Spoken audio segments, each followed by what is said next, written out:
Okay, Israel, Most High in Christ, bless your body.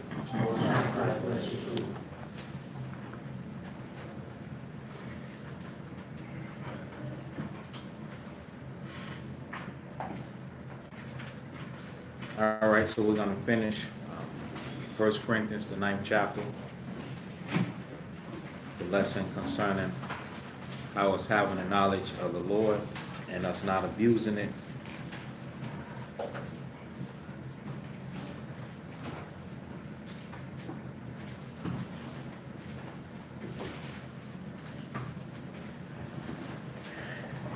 Give a moment, let a few more people jump in.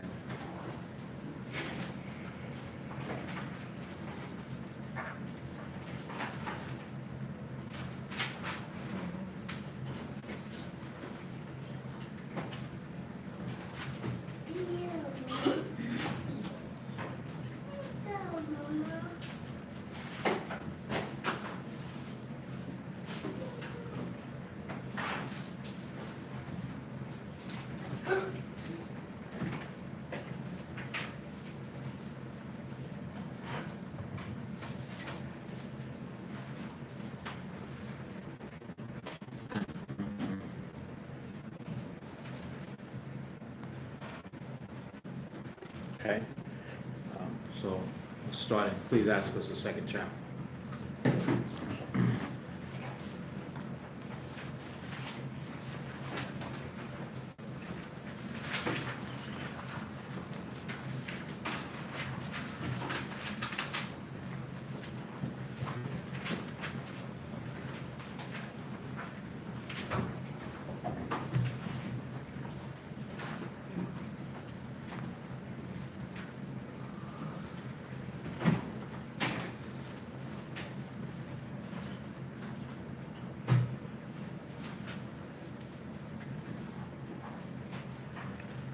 Okay, Ecclesiastes chapter 2 and verse 12. Somebody want to read that?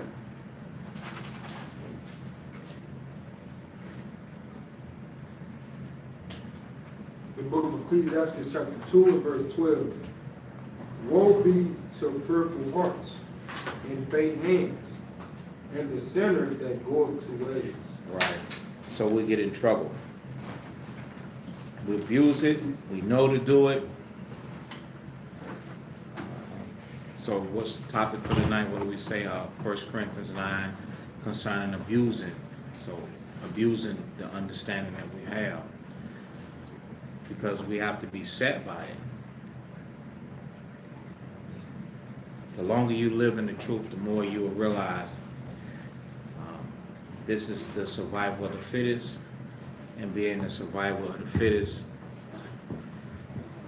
you have to be a doer of this word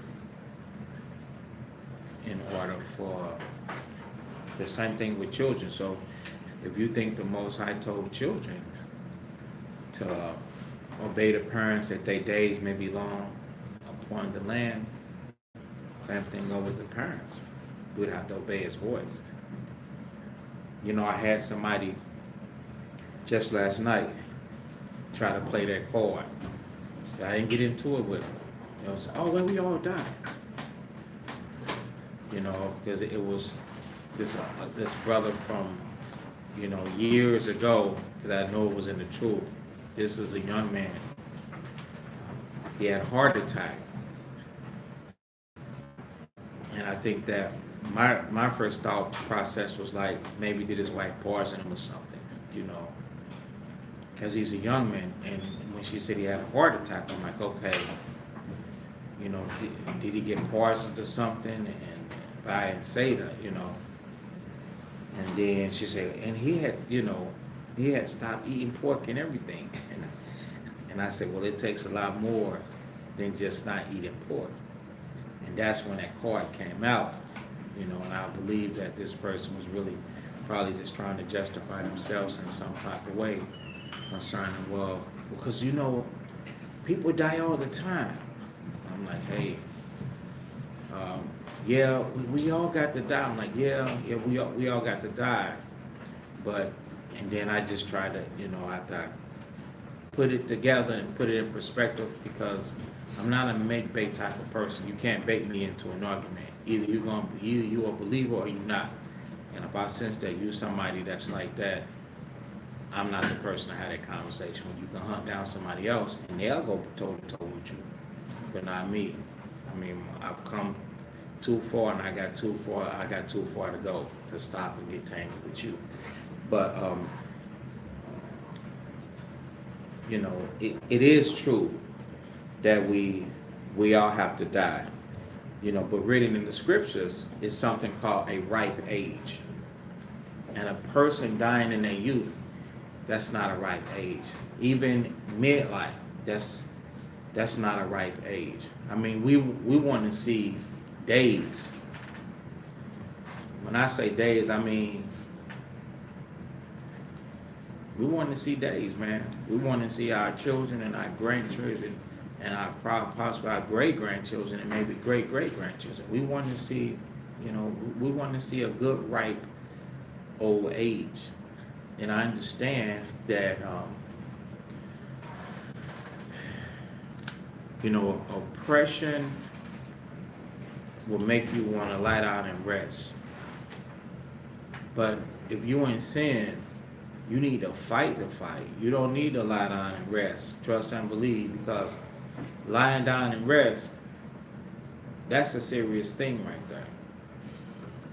It ain't, okay, you don't get a chance to do a redo. Okay, my bad, now I see and understand. Let me go get myself together now. I'm gonna do it. No.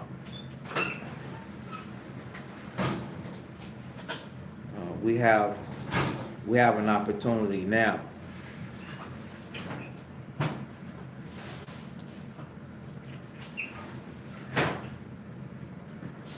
That's one of the reasons why, you know, I kind of like, oh, just keep moving. That's one of the reasons why, you know, I pound the do's and I pound the don'ts over and over and over, because I understand, you know, what the Most High is looking for. You know, any teacher, he's gonna prepare you for the test. So we have to be prepared for that test when those books are open on our life. Okay. So woe be unto the fruit. So this is Ecclesiastes chapter 2 and 12. Woe be unto the fruitful hearts and faint hands, and the sinner that go both ways. You know, we don't want to go both ways. That's not a good thing. So the precept that I kind of quoted is in Ecclesiastes chapter 26.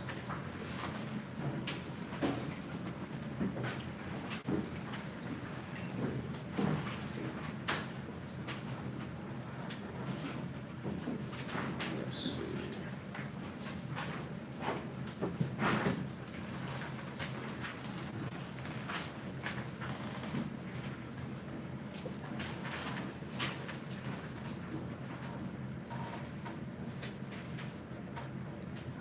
Mm-hmm. 26 and 17. Read that. This is the book of Ecclesiastes, chapter 26, verse 17. As the clear light is upon the holy candlestick. Right, so that's talking about the menorah. As the menorah has the ability to bring forth the clear light. Go ahead. So is the beauty of the face in ripe age. Right, so it's the beauty of the face in ripe age. Okay, so as we age, you know, we're supposed to age gracefully. Ripe age. You're not supposed to be unripe. You know, we should be, you know, checking out. We should be seeking to run our course. Yes, prophets have died, you know, young and stuff like that, middle age. You know, we're not expected. You know, what's the thing of old men then, and old women then? You understand? And old is, to be honest, old is not 50, 60 years old. That's not old. That's midway. You know, when you in your 30s, when you in your 20s and you 30s, you young. Anything up under that is like straight. You straight still a baby in this world. You know, because I think like according to Scripture, the Most High said that He was gonna cut the age off probably at around 120. So there are plenty of people busting 100 years old. You know, now to bust 100 years old and then still be in your strength, that's really good. Like I shared one post, some lady, I forgot, she was like 90 something, 97 maybe, and she was reading without glasses and everything. You know, that's good. You know, that's good. So that's the whole objective, you know, is to try and get that age, you know, to try and live through our time so that we can help. You know, we want to be around to try and help one another. We do need the help. You won't make it though if you are stepping away from the scriptures. All right, so read the next verse. So this is Ecclesiastes chapter 26 and verse 18. As the golden pillars are upon the sockets of silver, As the golden pillars are upon the sockets of silver. Go ahead. so are the fair feet with a constant heart. Right. So are the fur feet with what? A constant heart. This is describing a person.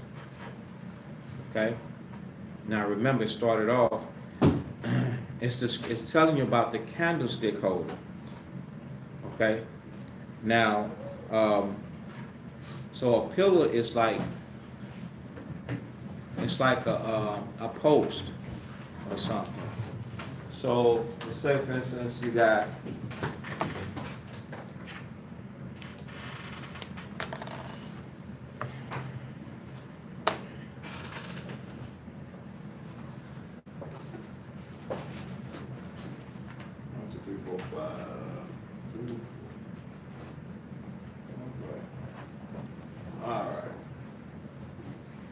so you got the menorah. And that part right there would be the pillar. But then on top of the menorah, you got the bowl. So this part will be made of the gold. And that part right there, that will be the silver part. So, and remember, what is it doing? It's kicking out light. So it says, and it's shining, and it's looking good. It's not looking, you know, pretty cheap and stuff. As the golden pillars are upon the sockets of silver, so are, now it's trying to tell you how you should look. Fur feet. Meaning, people really love you for your work in the scriptures, okay? And then I get another precept to help us to understand that, okay? Concerning the fur feet, okay? So it says, are the fur feet with a constant heart. So that shows you that the constant heart goes with the person that has the fur feet, okay? Why they feet? See, remember how the woman treated the Messiah? What did she do? She kissed his feet. She washed him with her tears. She was broken. She loved that man. Not in the wrong way, but, you know, they loved him because he had a constant heart. And that's the level that we have got to get to. Having a constant heart in the application of the scriptures. You can't do that if you waver, If you go in and out of consciousness, you ever seen somebody trying to stay awake, they falling asleep, dozing off, falling asleep? You can't be like that in life. Oh.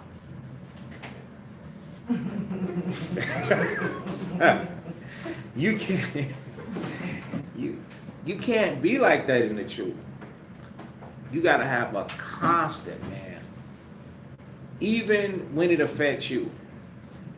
If you got to humble yourself, if you have to defraud yourself, if you have to afflict yourself, if you have to pierce yourself, because it ain't every day ain't gonna be like that. That's just the trying of your faith that'll take you through a situation like that, a time frame like that. Not every day, all day.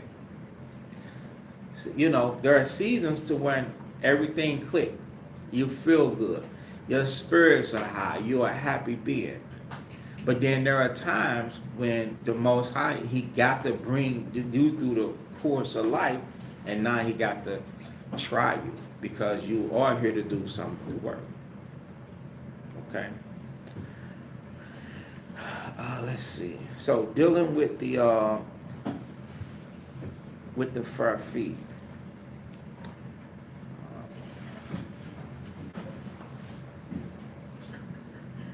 Romans.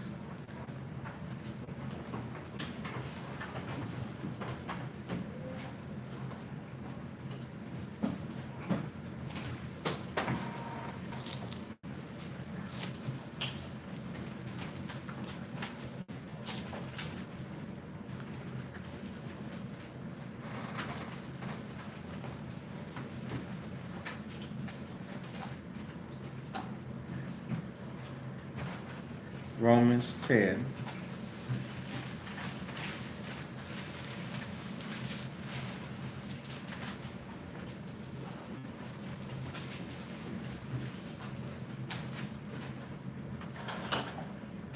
Romans 10 and verse, get to the point, verse 15.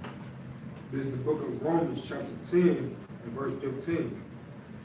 And how shall they preach, except they be sent, as it is written? Right, so remember, it's dealing with who? Someone being sent. How shall they preach? So it's dealing with the preachers, except they be sent. So this is how we to deal. This is how we to those that are sent. Go ahead. How beautiful are the feet of them that preach the gospel. How beautiful. Remember, how was Christ's feet? Dusty. He had to correct Simon, say, man, I came in, I gave his, no water for my feet. You understand? His feet probably were, looking kind of dusty and ashy and stuff. You understand? So it's like you have to, it's something else that you got to see. I'm not looking at the appearance. I am happy for the presence of this being, man, this spirit, this energy that's in this person. Okay? That goes into how we have to prefer one another. You understand? We have to prefer one another. Okay? How beautiful, as it is written, how beautiful are the feet of them that preach the gospel of peace. Go ahead. And bring glad tidings of good things. Right, and bring glad tidings. Okay, the glad tidings meaning good news. So as we preach the gospel, we have to bring good news. When you hear us exhort you, we'll talk about the do's and the don'ts, what you shouldn't do, what you should do. But then we'll talk about the things that's going to make you glad too. You understand? Should we only just want to hear the things that's going to make us happy and make us glad? We have to hear the things that have to correct us too. Therefore, you're not being fed a false hope. You're being fed hope and things that make you glad. But if you want to see the good times, then it's some things that you got to go through to get yourself right. And if you are a regular person that sits in class, you're going to hear it all. You're gonna hear the do's and the don'ts. You know, one day it may be your day to when, you know, the spirit is really zoning in on something that you need to work on. And then if it ain't hit what you really has got to work on that day, you may get the exhortation part out of it, the part that encouraged you to live to fight another day. But we must preach glad tidings and the gospel of peace. The gospel of peace ain't just saying peace, peace, peace. The gospel of peace is referring to what is it going to take for you to have peace into your life. It's like bringing you a contract, bringing you a covenant, bringing you an agreement from the Lord, and then explaining that agreement to you. That's what we do. We help make the sense of things by sitting down and pointing, taking the time out. So while you busy doing your due, the Most High give us a spirit to meditate on the scriptures, read it, give us a spirit to apply it, understand it, and then without having to change anything, just open it up and show it to you and say, hey, this is it right here. Just like we went from precept to precept, from Ecclesiasticus chapter 26 and what was that, 27? 17? Okay. Was it 17 and 18 or just 17? 17 and 18, you know, concerning the silver and the gold and the sockets and the pillows and the feet and the fur countenance. Well, what is that really talking about? That's talking about that person standing there with that light, that lamp, that torch. Okay, like it says in, what is that? Proverbs 6 and 23, the commandment is a lamp. This is how we have to see the rulers, teachers, and elders in Israel. You understand? We have to see them as this is a person that's carrying this torch to help me see. Not for a personal gain, but to benefit you as an individual. Okay? Because truth be told, we have the faith that it takes for us to continue. We're trying to help you develop your faith, okay? So we'll go back and start in 1 Corinthians 9.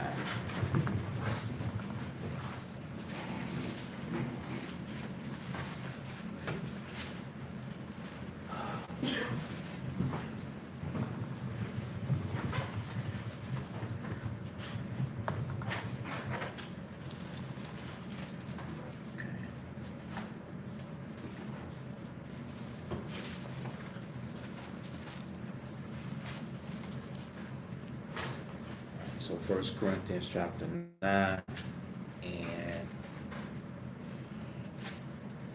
we'll start verse 14. This is the book of 1 Corinthians chapter 9, verse 14. Even so have the Lord ordained that they which preach the gospel should live of the gospel. Right, so we can't just preach the gospel but not live it. Right. We all understand it. Now, at the same time, is everybody on the same level? Everybody not on the same level. Okay. Some people have what you call, they know a little. Let's go to Ecclesiasticus 19. Some people know a little.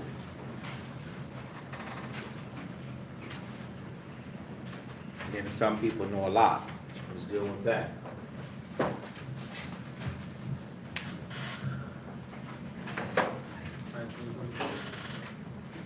$19 and $34 in a month. 24, yeah, right.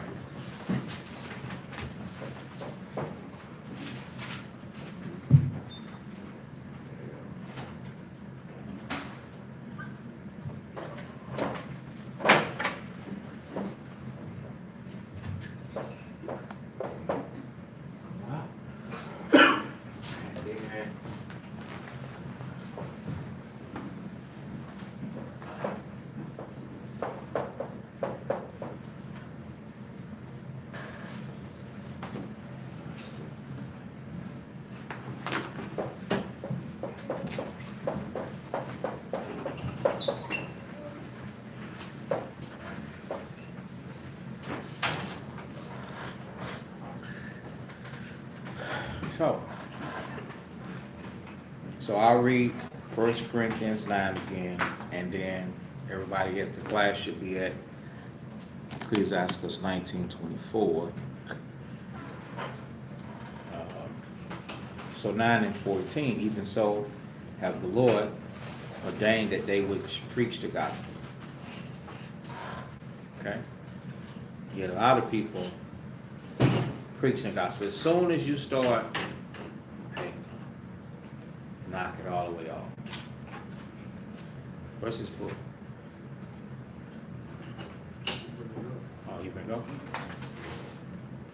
Okay. You preaching the gospel is you getting into a conversation about it. As soon as you start talking about it, you're preaching. You are preaching. As soon as you start talking about it, as soon as you start uncovering and reproving, showing somebody what they could do better, how they need to do this, how they need to do that, who we are, doesn't matter what the topic is about. That's preaching. Because you're talking about what? The gospel. You're not talking about the Grammys. You're talking about the word of the Most High. So, Christ, through the Most High, or the Most High through Christ, have ordained that they which talk about it, preach it, should live of the very same things they talk about. That means everything you say must equal what you do. Everything you say must equal what you do. So we have to consider that. Everything that your mental capacity holds, everything in your mind, you must do it. If you know it's in your mind, if you know it's written in the scriptures, that you believe in this, you believe in these scriptures, and it's in your mind, you're going to be held accountable for that. You cannot, ain't no cherry trees in here. You cannot pick the good fruit, the ones that you like, and the ones that are bitter to the taste because it cramps your style. It hurts you.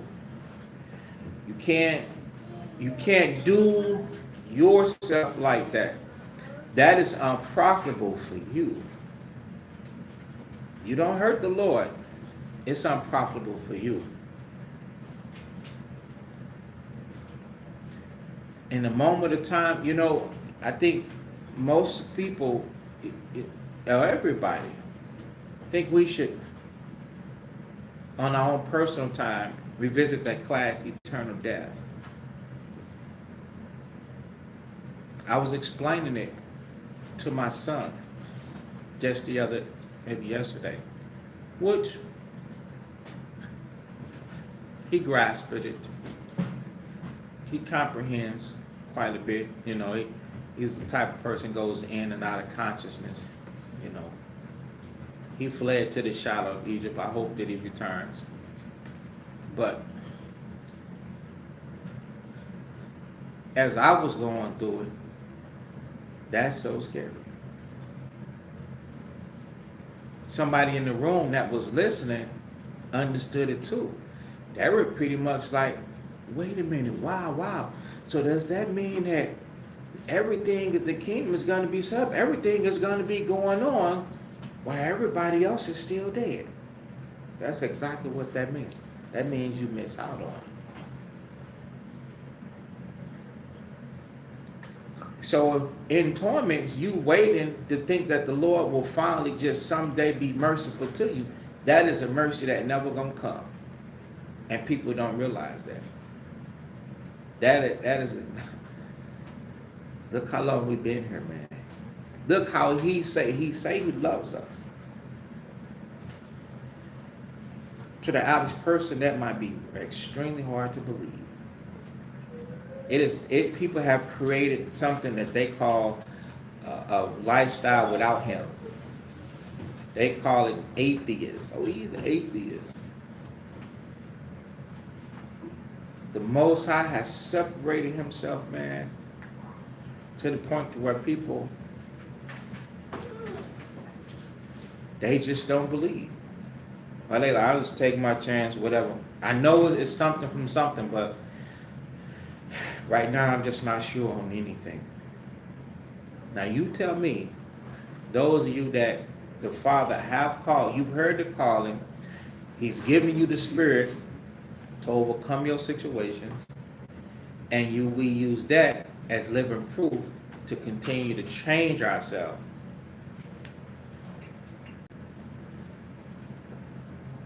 Knowing the Most High based on what little bit we do know and comprehend, understand, God is strict. He's strict. And He's been away physically for an extremely long time. And He suffered His people that He loved so much, because we do believe that He loves us, and put us into discipline, So if He put us into discipline like that, under these conditions, that at any moment He can change. He can change it at any moment. What make us think that we gonna die and things gonna change?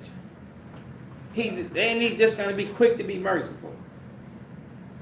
I'm not seeing that part. You're gonna strike out. Don't do yourself like that. So now we at Ecclesiastes 19:24. Because remember, you got some people have a little understanding, some people have a lot of understanding, and then some people, they say, hey, you know what? I'm gonna teach. I could teach. Go ahead, read it. The book of Ecclesiastes chapter 19 and verse 24.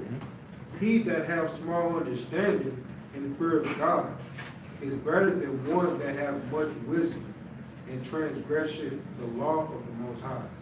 Right. So to have small understanding is to know a little. And when you know that little, you do what you know. Okay? Let's name a little bit. Let's say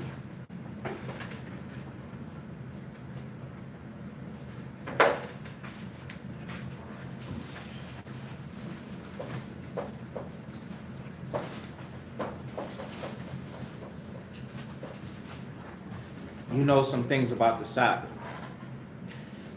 That's a category within itself. You can have small understanding about the Sabbath, because there are some people be like, oh, I didn't know that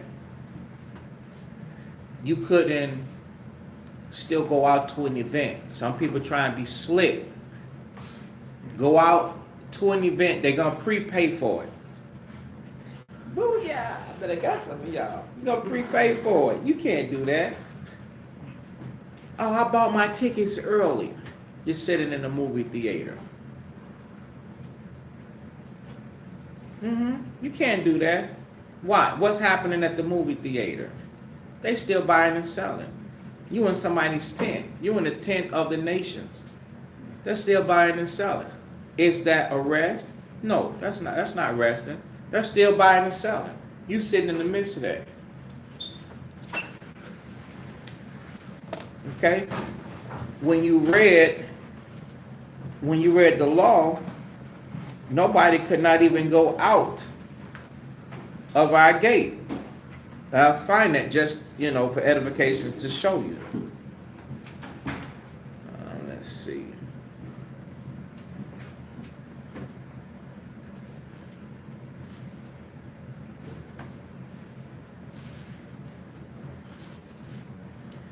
Same thing with a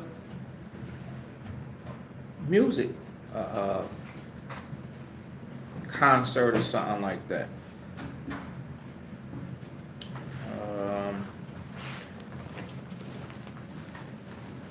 Let me check numbers. You know what the Lord told him? Don't even go out of the gates, man. Don't even go out of the house.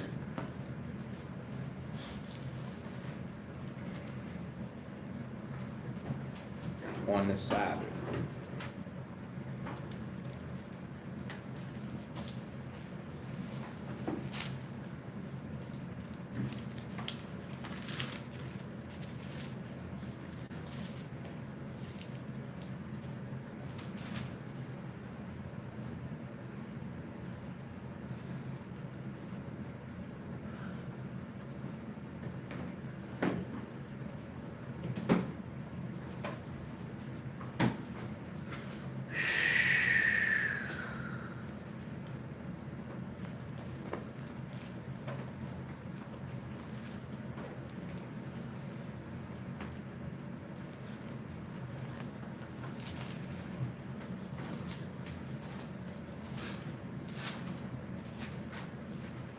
I think it might be where the store where the people where the brother was gathering the sticks. Nah.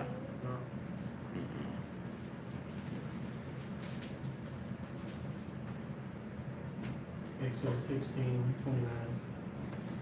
Exodus 16.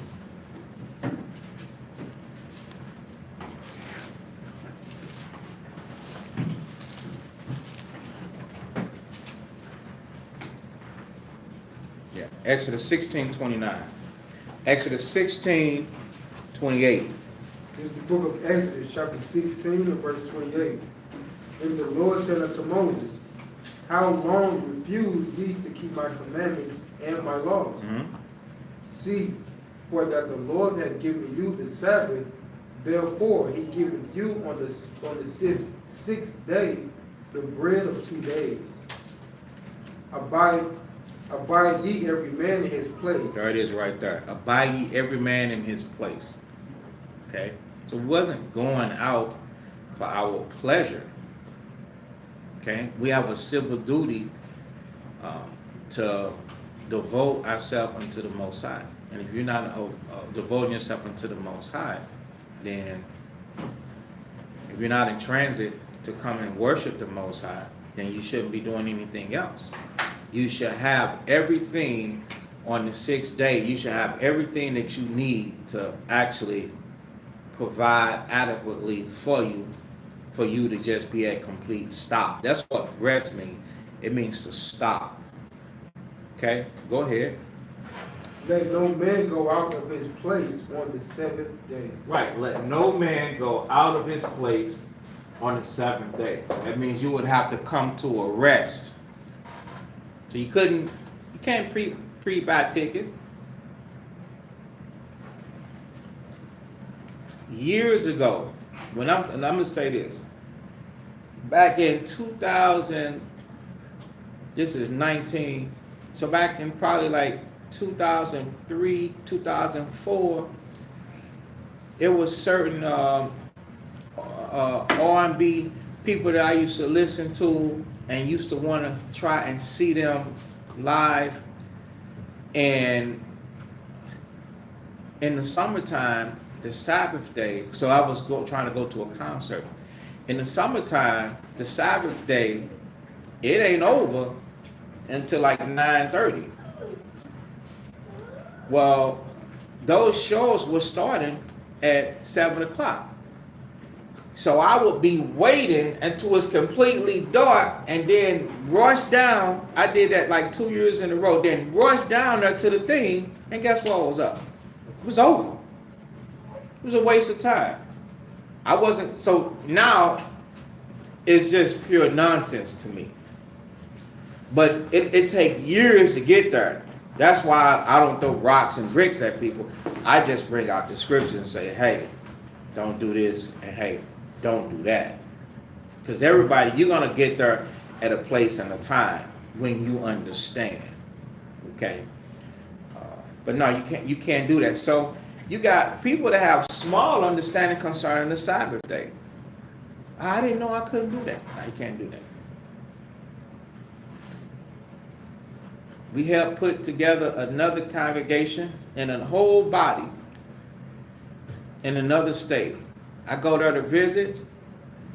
They cooking on the side. Oh, I didn't know this. I'm like, yo, and it was the brother that was over the situation. I'm like, yo, brother, what's up with that? He used the stove. He was using the crock pot. So afterwards, they all hanging out and eating. I'm like, brother, turn that off. You can't do that. They making coffee, all kind of stuff. So there are people out there with a little. Now, there's another thing. So now you got lot. Oh, you know a lot. Yeah, okay. Yeah, we'll go some other. You know, the dress code. You know, the diet. You know, the high days.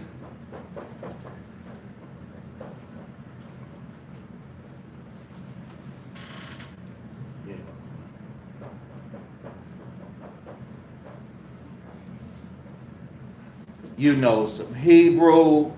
You know a lot.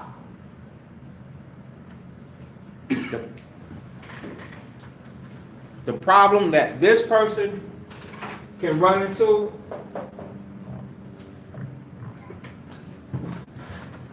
according to 1924, please ask us 1924, if you ain't set by it, and that's where a lot of us are. We know quite a bit. Everything that you know that the Most High put it in, He not putting it into you as like, oh, this is just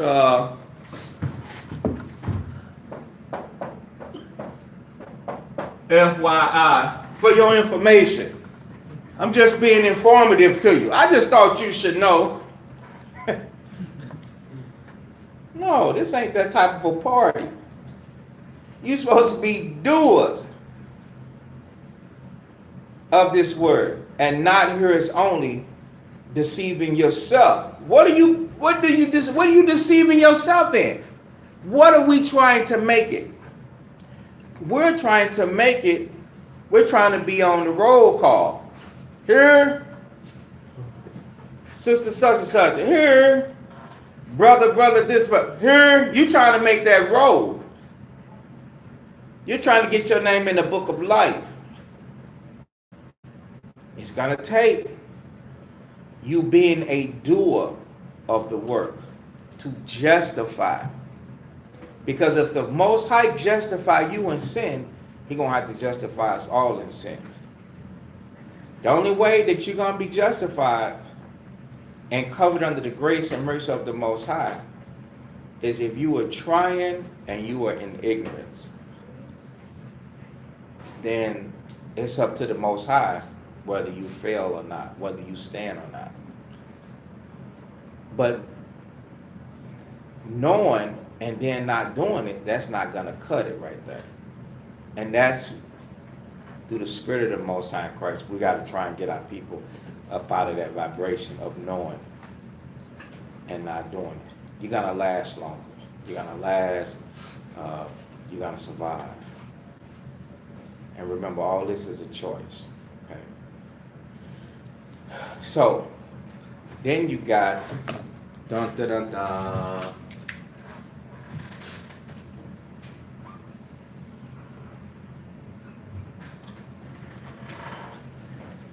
Now you got what the scriptures call masters.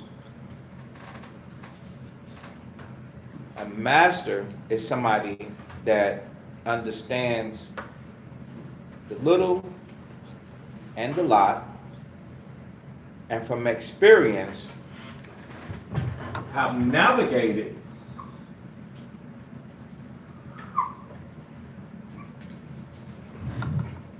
themselves through. They have navigated themselves through that. And by reason of use,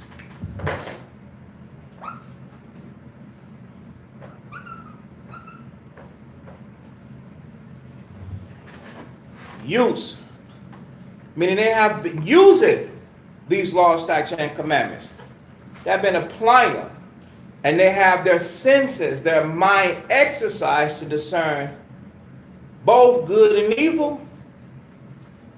And they refuse the evil and they apply the good. And that's why they are in a position to speak and to preach this word and to teach. But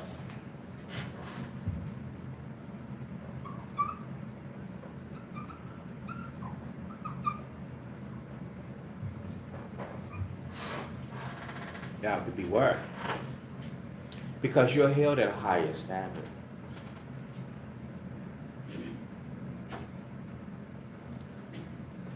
First Corinthians 4.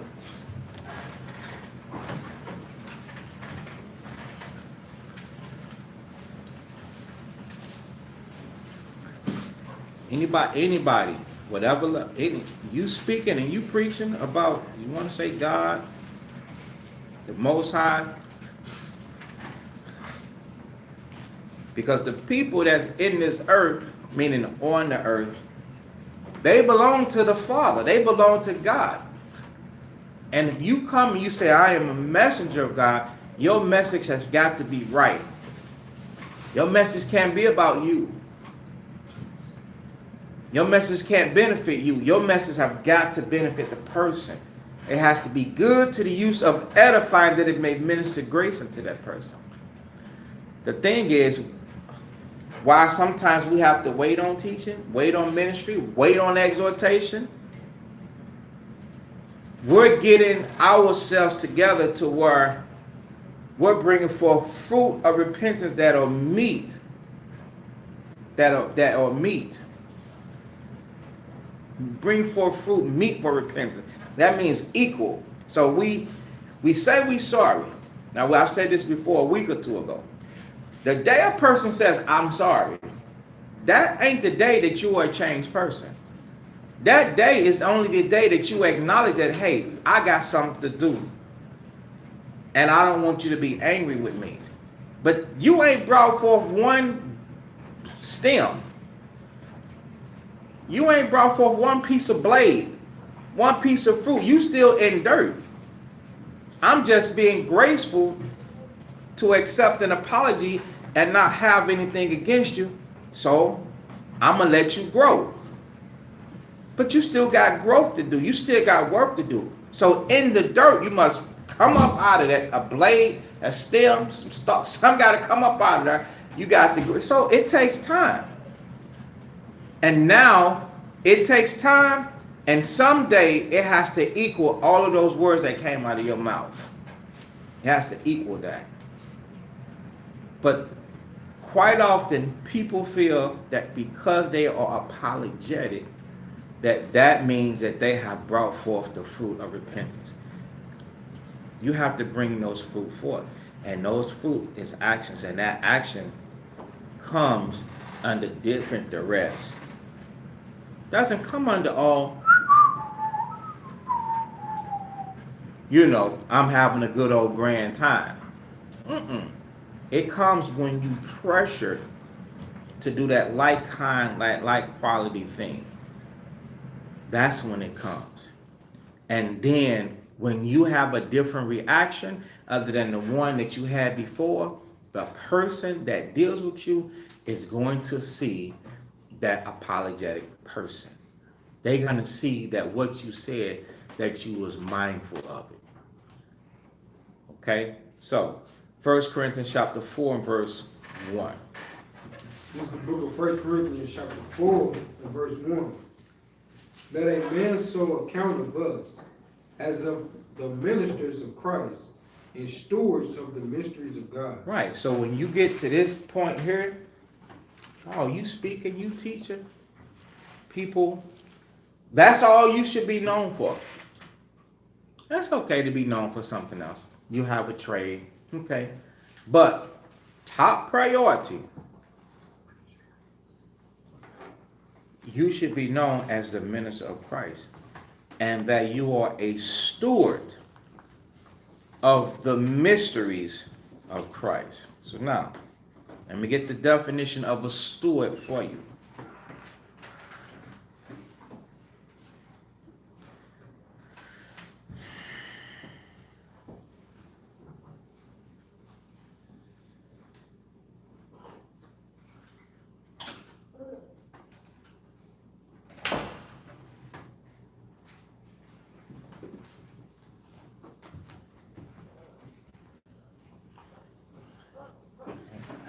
So it says steward definition, a responsible person.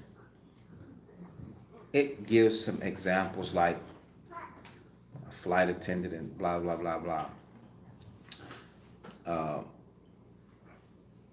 a responsible person, okay, for supplies, maybe like a college, club, or institution. It says supervise arrangements or keep order, manage or look after.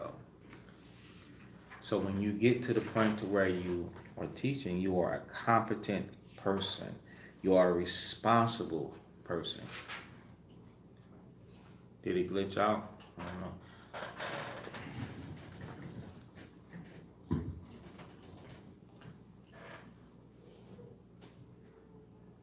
You are a responsible person. Is it live okay? Yeah. All right.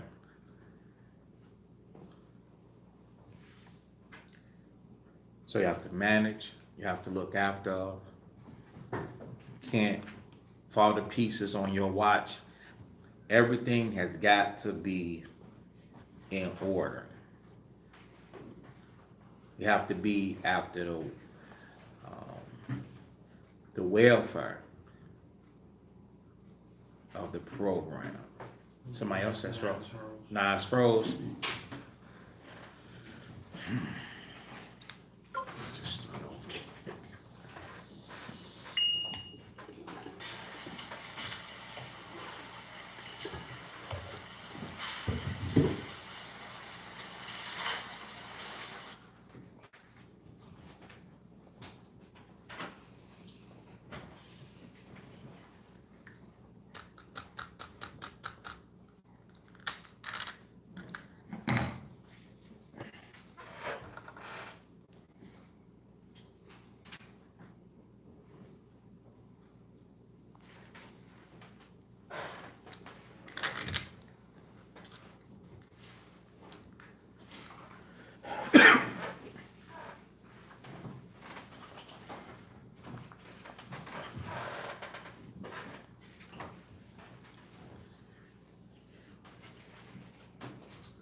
All right.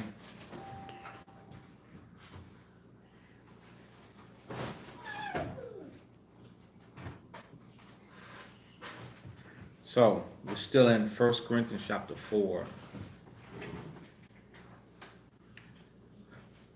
And verse 1, let a man so account of us as the stewards of Christ, as the ministers of Christ,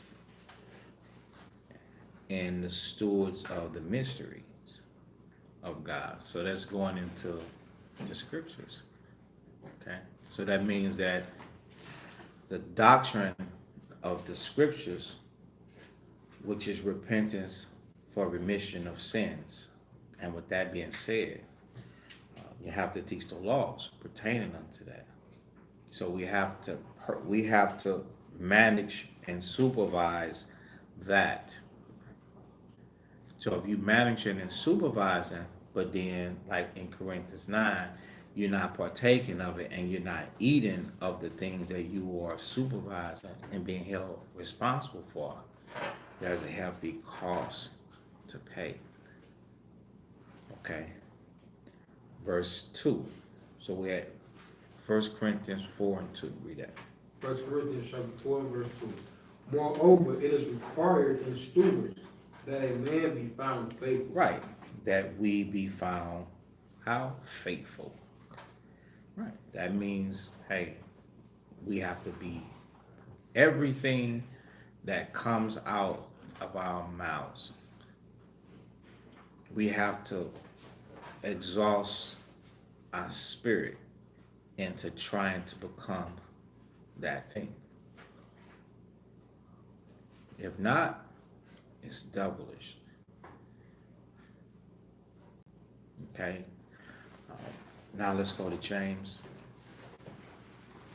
chapter 3 and verse 1. This is the book of James, chapter 3, and verse 1.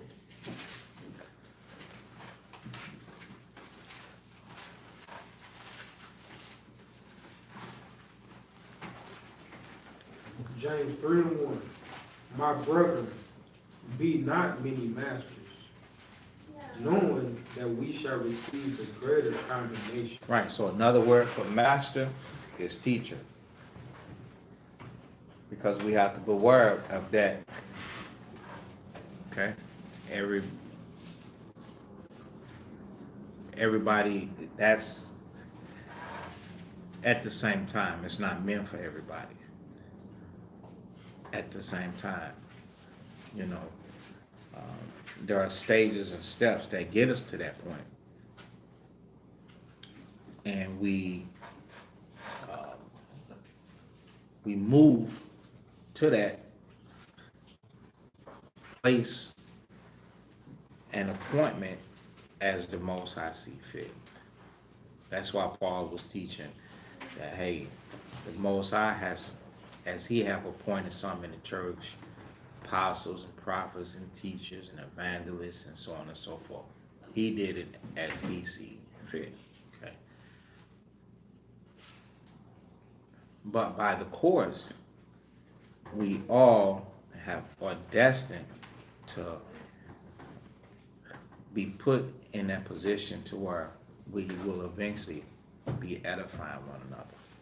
The reason why the Most High is so strict on that position is Ecclesiastes the 10th chapter.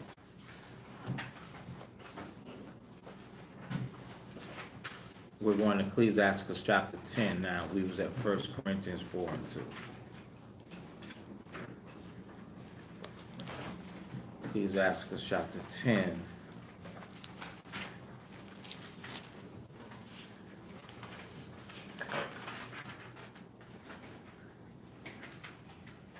And verse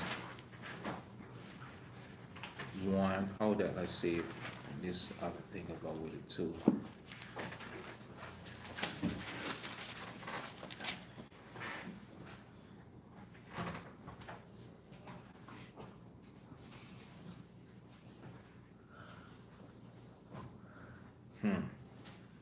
Okay. Wisdom of yeah. So, and we'll go to Wisdom of Solomon 4, but we'll start at Ecclesiastes 10. Read that first. 10 and 1. This is the book of Ecclesiastes, chapter 10, and verse 1. A wise judge will instruct his people. Right. A wise judge will do what? He will instruct his people. Okay. What is a judge? A judge is someone that understands the sentences, that understands the judgment of the Most High, that understands the right thing to do and the wrong thing that we're not supposed to do.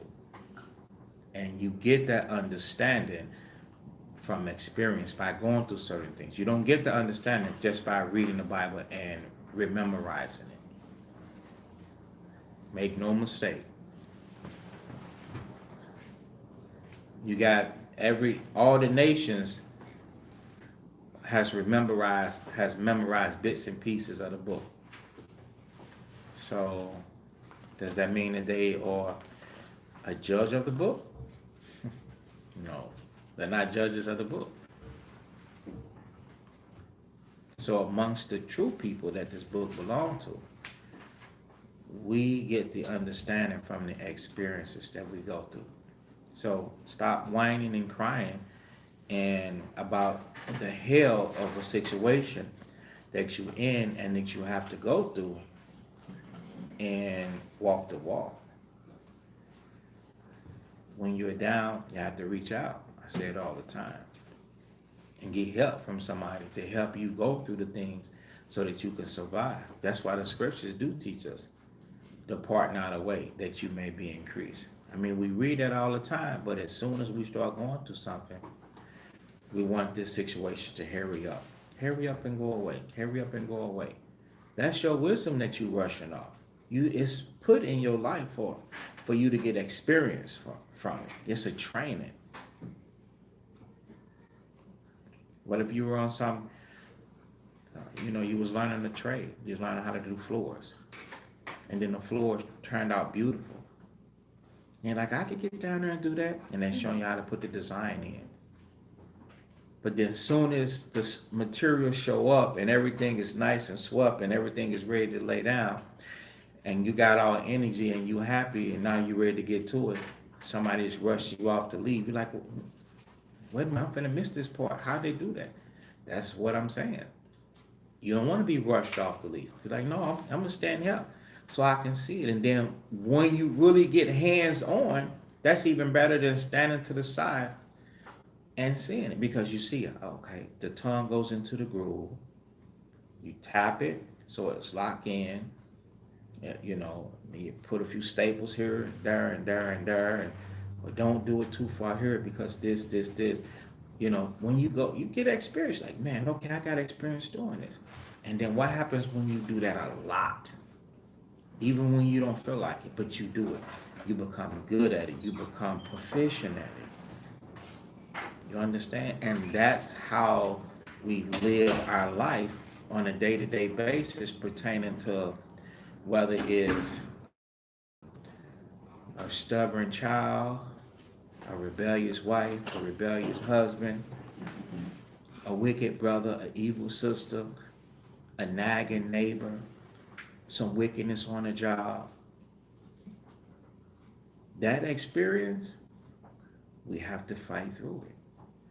We can't just push it away because that experience is going to leave you wise, especially if you apply the scriptures. Sometimes things, like I said, things will be there for a while, and they are, so that it can help you grow. It's building up a resistance, a tolerance level for you, a guide for you to go off of. Okay, so now, Ecclesiastes chapter 10 and 1, when it says a wise judge will instruct his people, it's so important for you to be faithful because your job is to instruct people. And ain't nobody gonna jump out there and instruct somebody to do the wrong thing. There are people that do it, I understand that. But let's just say the people that honestly is the God that's after the Most High, or the people that are after the Most High, Israel of God. That means Israel that's really of the Most High. I'm really after the Most High. We don't instruct people to do the wrong thing. And so because we instruct our people, the people going to listen to you. That's why you have to be right. And that's why you have to personally do things right. You have to personally live up that gospel that you preach. Did I say preach? Yeah. Oh, the stuff that you were saying that you didn't think that you was preaching? That's preaching. All those words that you were saying, you have to be applying that 150. You have to be ready to die off of that thing. Because people, now we need our other one. And Wisdom of Solomon, chapter 4 and verse 1. Here's the book of Wisdom of Solomon. I get it. 4 and 1, because I'm going to start the next precept. And to have virtue. You see that virtue? That virtue means, hey man, I'm strong enough to do this. To have virtue for the memorial, meaning the thought process in somebody else's mind, is immortal. They don't forget what type of person you are.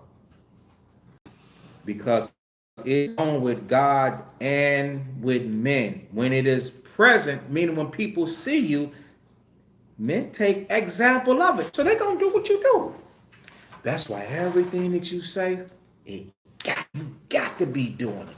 Because they are not only listening to you, they watching you. They going to mimic what you're doing. I go to the sister's house. Who was I? I was someplace. And a baby I went to the school to check on my son. While everybody was chit-chatting, this, that, and the third, I was breaking my phone down, cleaning it with a paper towel and some, what's the little liquid that y'all do, what we do with our hands? Hand sanitizer. A little bitty baby, she probably about 4 or 5 years old, whatever. Just start taking tissues out and no attention and start wiping the little phone that she had.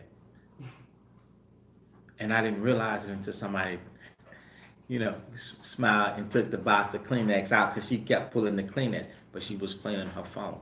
Everything you do, people take example of it. They see what you do and they do what you do. That's why, as this type of person, you have to make sure that everything that the Most High has given to you, that you gotta do it. You speaking it, but you also gotta do it too. Because when it is present, men take example at it. They will do it. Okay? So now, lose that. Go back to Ecclesiastes chapter 10, verse 1, the second precept. Ecclesiastes chapter 10 and verse 1, second precept. In the government of a prudent man is well ordered. Right. So you're gonna have to order that. You're gonna have to order everything that's around you. Being a teacher, being a master of things, being proficient. Go ahead. As the judge of the people is himself. Right. As the judge, what is the judge now? This judge is talking about the judgment. What is the conclusion that this judge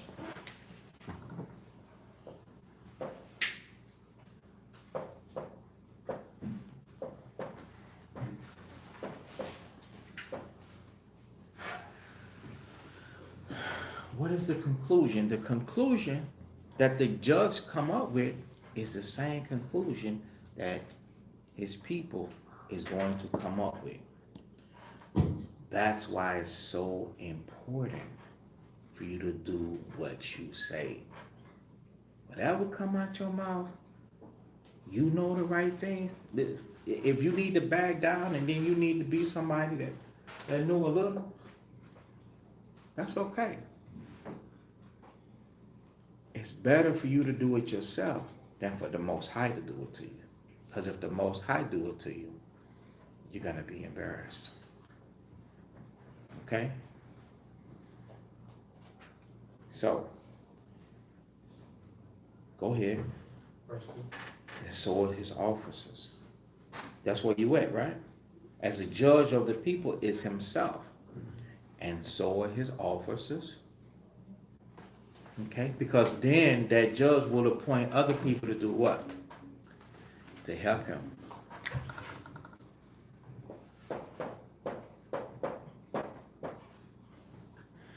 You say, oh, I need you to do this, and I need you to do that. I need you to do this, and I need you to do that. Those are officers right there. And his officers have the same mind. So it ain't no room for error. There's always room to improve, always room to grow. And yes, we gonna make mistakes, and there will be error. It ain't no room for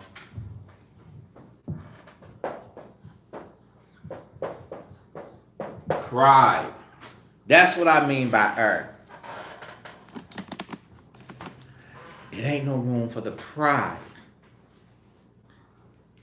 No. Not when you hit this.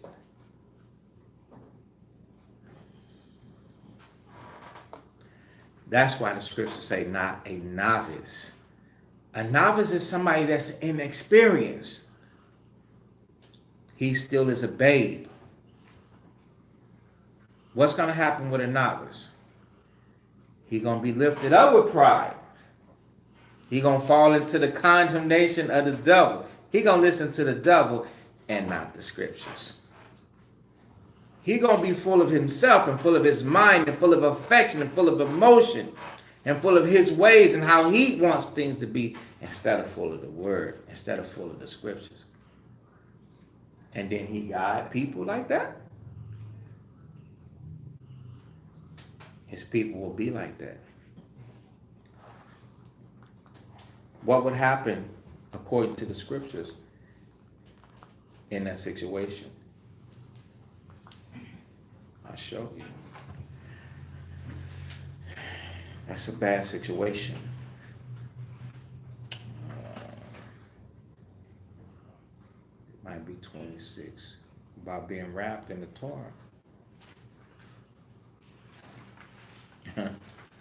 That's terrible.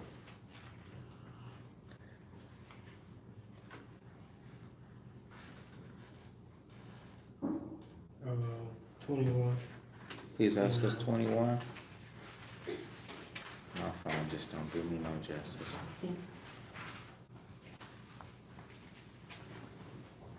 Yeah. Oh, okay. Please ask us 21.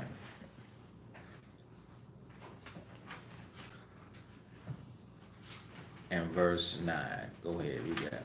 This is the book of Ecclesiastes, chapter 21 and verse 9. Mm-hmm. The congregation of the wicked is like tow wrapped together. Yeah.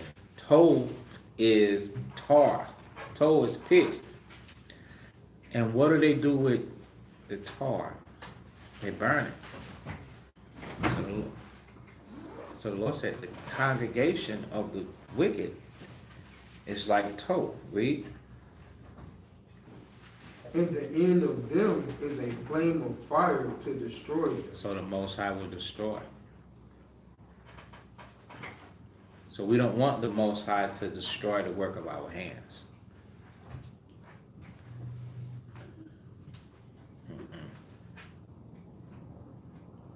That's why our learning process has got to be right. Okay? So we'll go back to Ecclesiastes 10.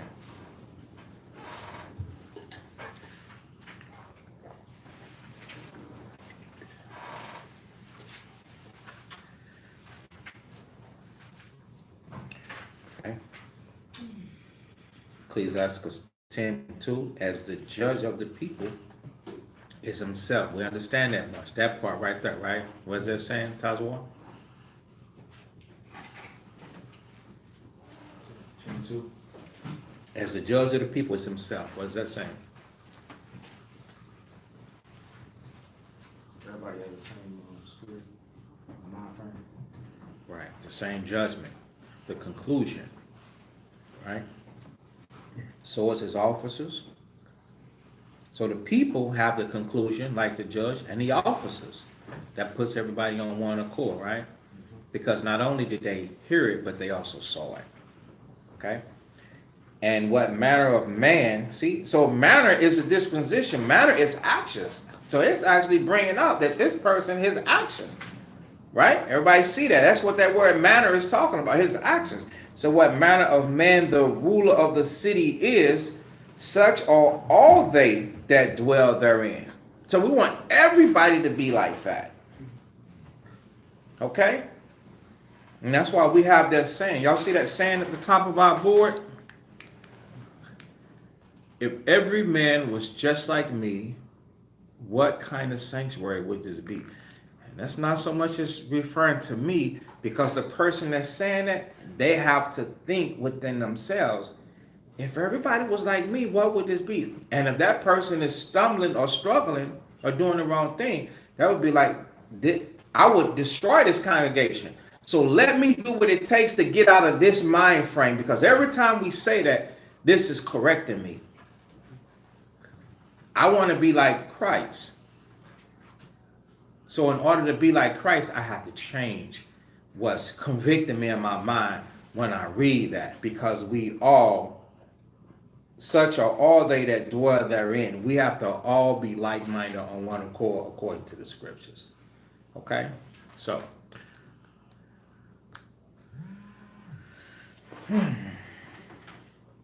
verse 3. An unwise king destroys his people. Right. An unwise, so that's a person that's not doing it. A person that doesn't do it, you destroy. So if you Israelites out there, if you are not applying the laws, statutes, and commandments of the Most High, you are a part of the problem. You are destroying your people. And then some of us, we feel that now we a mouthpiece or advocate to this, that, and the third for what's right. We're destroying our people. And you have some people with a little bit of knowledge, and then they start speaking, and then they start spewing out madness. Destroy. We see it like quite often. We're in the camp. Somebody will come up and be, oh, and then we're gonna measure our wits. We're gonna say, okay, your mind is like this, brother. My mind like that too. And then now Satan come through, and now they start spewing out madness, and now they're trying to destroy people. Okay? So let's lose that. Let's go back to 1 Corinthians chapter 9. Was there anything in between that we precept from and didn't go finish it? Okay. 1 Corinthians 9 and 14. So now we understand when it says, even so have the Lord ordained that they which preach the gospel should live it. Right? Because it's important, because other people's lives are dependent upon it.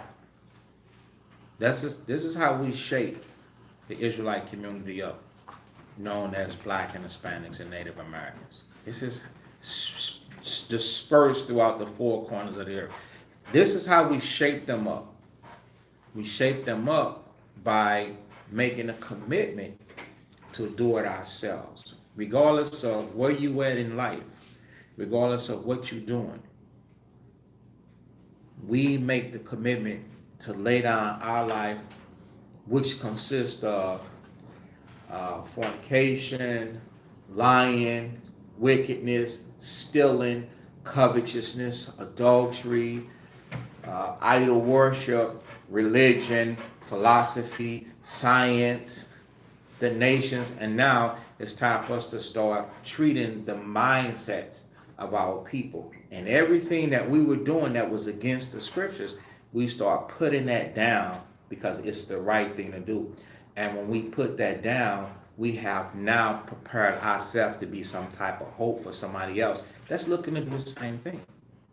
That's how you work on the Black community. A lot of people be like, hey, what's y'all purpose for being out here? What do y'all look to get out of it? To turn our people who are captive into drug abuse, alcohol abuse, murder, covetousness, fornication. People think that sex is so much fun. Sex is it's as deadly as murder, because that could destroy your whole life.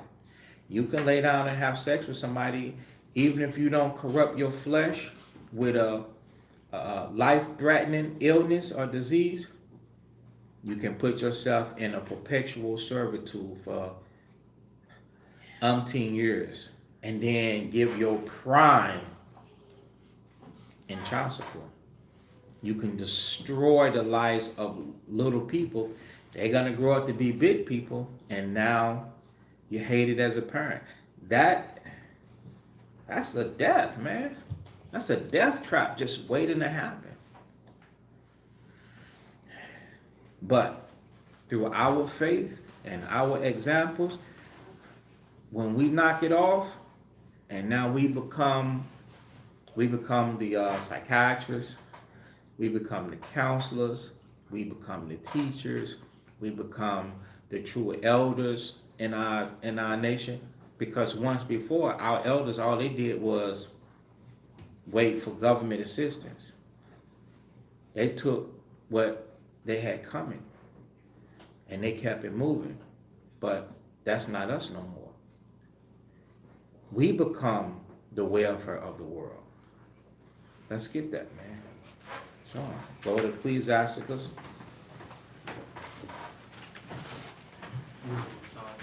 Wisdom of Solomon 5, 6.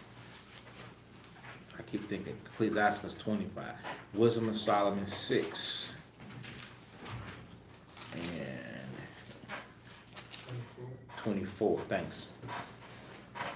This is the book of Wisdom of Solomon, chapter 6, and verse 24. Right. So when it says the multitude, it's talking about everybody that made the commitment. You have to make the commitment. Go ahead. But the multitude of the wise Right. But the multitude of the wise, go ahead, is the welfare of the world. is the what? Welfare of the world. Is the welfare. So what is welfare? Welfare is government assistance that provides a provision financially. You know, they're supposed to say nutritional, economical. But what did the Most High say amongst the Israelites? The multitude of the wise, that is the nutritional program that's going to feed your spirit. That's the daily bread. We coming with that daily bread. But you have to see it like that. You got to be willing to be like, how beautiful are those feet that preach the gospel of peace, that bring good tidings. You got to see it. You got to understand it like that. Because what are we going to do? We're going to exhort you, man. We're going to tell you how the difference between what you're supposed to be than what the system has allowed you to be. You know, I saw a mind-blowing video about, I started, you know, it was about being hooked on heroin, and being poverty and being poor right here in America. I think it was in LA. Skid Row. It was about 15 minutes long. Being on Skid Row, living in tents, young people, old people. That is the dope set. All different type of stuff. Full of our people. Full of our people. It's something better than that. I think we have to stop measuring success by how much money we got. We have to start looking towards our future, because this present world is a done deal. Only a fool is still trying to have the American dream. Ain't nothing here, it's just a dream. We have to educate our people to let them know that this pink man, he is in his blessing right now. That's what he's in. He's in his blessing now. And that's why things are the way that they are. Okay. Let's grab that.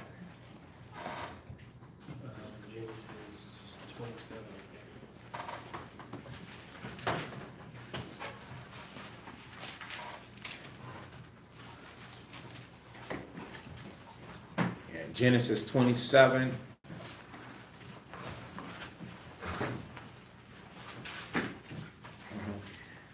Genesis 27. Genesis 27 and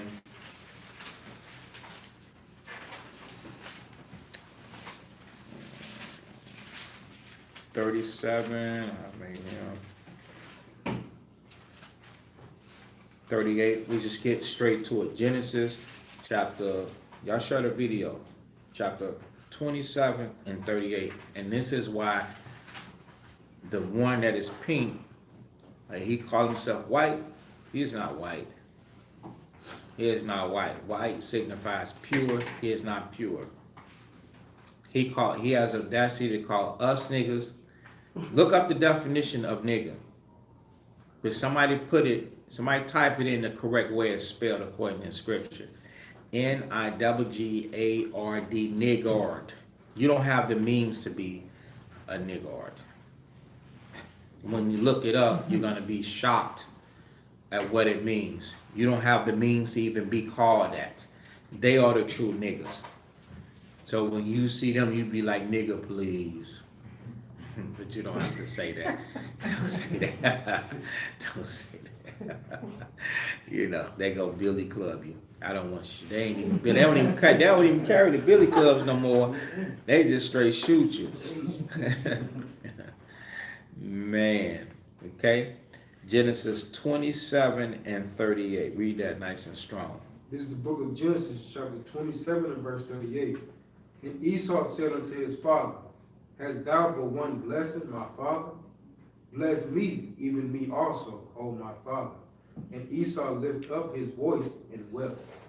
And Isaac his father answered and said unto him, Behold, thy dwelling shall be the fatness of the earth. Man, that's why you see them pop up everywhere. Go ahead. And the dew of the heaven from above. And by thy sword shalt thou live, and shalt serve thy brother. Yeah. So, and so the fatness of the earth. So he has everything that comes into this earth, and the dew. And where does dew? Dew comes upon everything or upon the face of the earth. He has that. Okay. And by the sword thou shalt live. So when you go to Romans 10, it tells you who the Most High set up, and that he lives by the sword, and that he doesn't bear it in vain. That's just like you see somebody with a weapon, a firearm, a gun, and they got that gun, and you think that they are afraid of not this one here. He don't take prisoners, or he take them, but he kill them. You understand? He don't carry that thing. He don't carry it in vain. Okay. So, let's go back. I just wanted that part. The other thing is going to go into something else. I don't want time to explain it. So where was we at? Wisdom of Solomon 6:24. Wisdom of Solomon 6:24. But the multitude of the wise, we do with that, is the welfare of the world. So Israelites, you have to believe that. You know. And Paul is going to support that when we get back to 1 Corinthians. Let's go there. 1 Corinthians chapter 9 and verse 15 now. This is the book of 1 Corinthians, chapter 9 and verse 15. But I have used none of these things, neither have I written these things, that it should be so done unto me. For it were better for me to die than that any man should make my glory void. For though I preach the gospel, I have nothing to glorify of. Right, he has nothing to glory of. Meaning he's not trying to be special when it comes to preaching the gospel. He has nothing to glory in. And that's something that we teach this Bible. It's non-personal. You know, we don't have to preach it to magnify ourselves. I'm going to be a dynamic, amazing speaker, you know, so that we could, whatever the Most High Spirit the Most High give to us, that's what he give to us. You know, we're not to look to be famous because, you know, we speak in the scriptures. Like, you know, brothers do a rehearsal like they put on clothes. You know, you put on clothes, it look good, look at my hair, man, you know what I'm saying? Spiffy. You know, you get people that I guess it's written here for a reason. Maybe they look for fame. You know, and I guess it has to be right, because maybe that will explain the reason why some people just speak without any bars on their mouth. The scriptures tell us that grace and truth came from Christ. Mercy.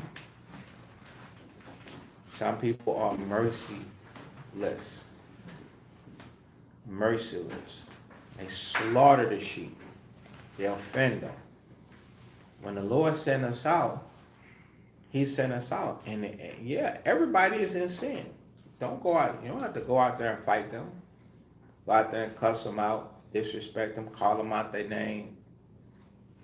Nobody never taught them the law. So what is the sense? What sense does it make to rail on them? They, you know,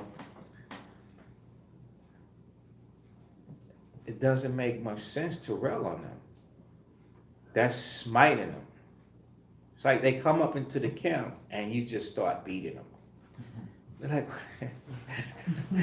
flop, flop, flop, flop, flop, flop, flop. You just flogging them, man. To look good. And a lot of Israelites run to it too. I mean, a few years back, I was out teaching, and this guy, I think he might have been with his wife. He was so mad that I was talking about drugs and his woman in pants. He got this close to my face. I mean, he was literally like this, and he was giving me a mouthful. He was going completely out. So as I'm learning today, a lot of brothers would have knocked him out. But I was very disappointed. I was very upset with this brother. Didn't stop correcting him, didn't stop teaching him. He wouldn't back down. He was like all in my space. So I told this one brother, but my camera went dead because we was out there filming. And I said, man, I could have used some help out there. I don't know where the other brothers was. We could have used some security. I was out there with my son, with Shy. And at the time, Shy he was 6 foot now, but at the time, he might have been 5'5", 5'4", you know, me and little Shy. And this dude, he was cut though. He was heated. And so,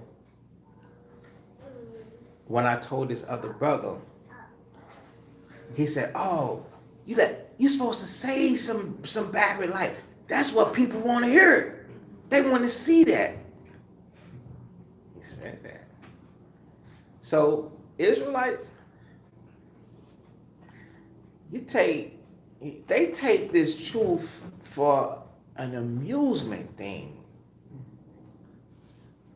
We can't take the truth. That's not amusing.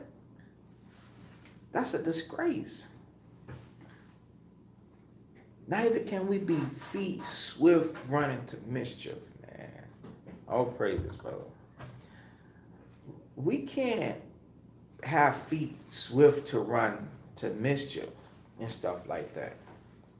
So when you see the dynamic speakers, I give them a pass all day long. God gonna judge them. The Most High and Yahweh Shai gonna judge them. I'm optimistic.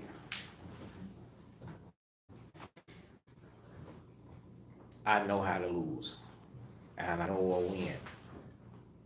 I know how to do it gracefully and dignity too. We have some losses, man. I be taking some losses in Israel, man, dealing with Israel. And so, like I said, I'm gonna ride with them because they brothers. I hope they change. You have them, they have 100,000 likes and views.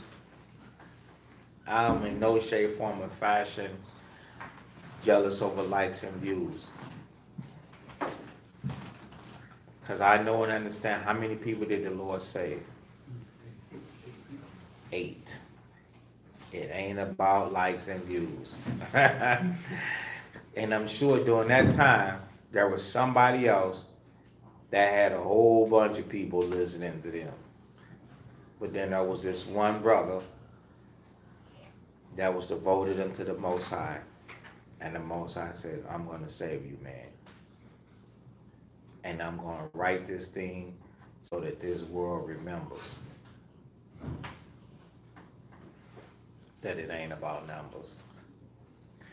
But I said the 200,000-300,000 views excuse me, as an example to show you how they look for glory. Yeah, they look for glory.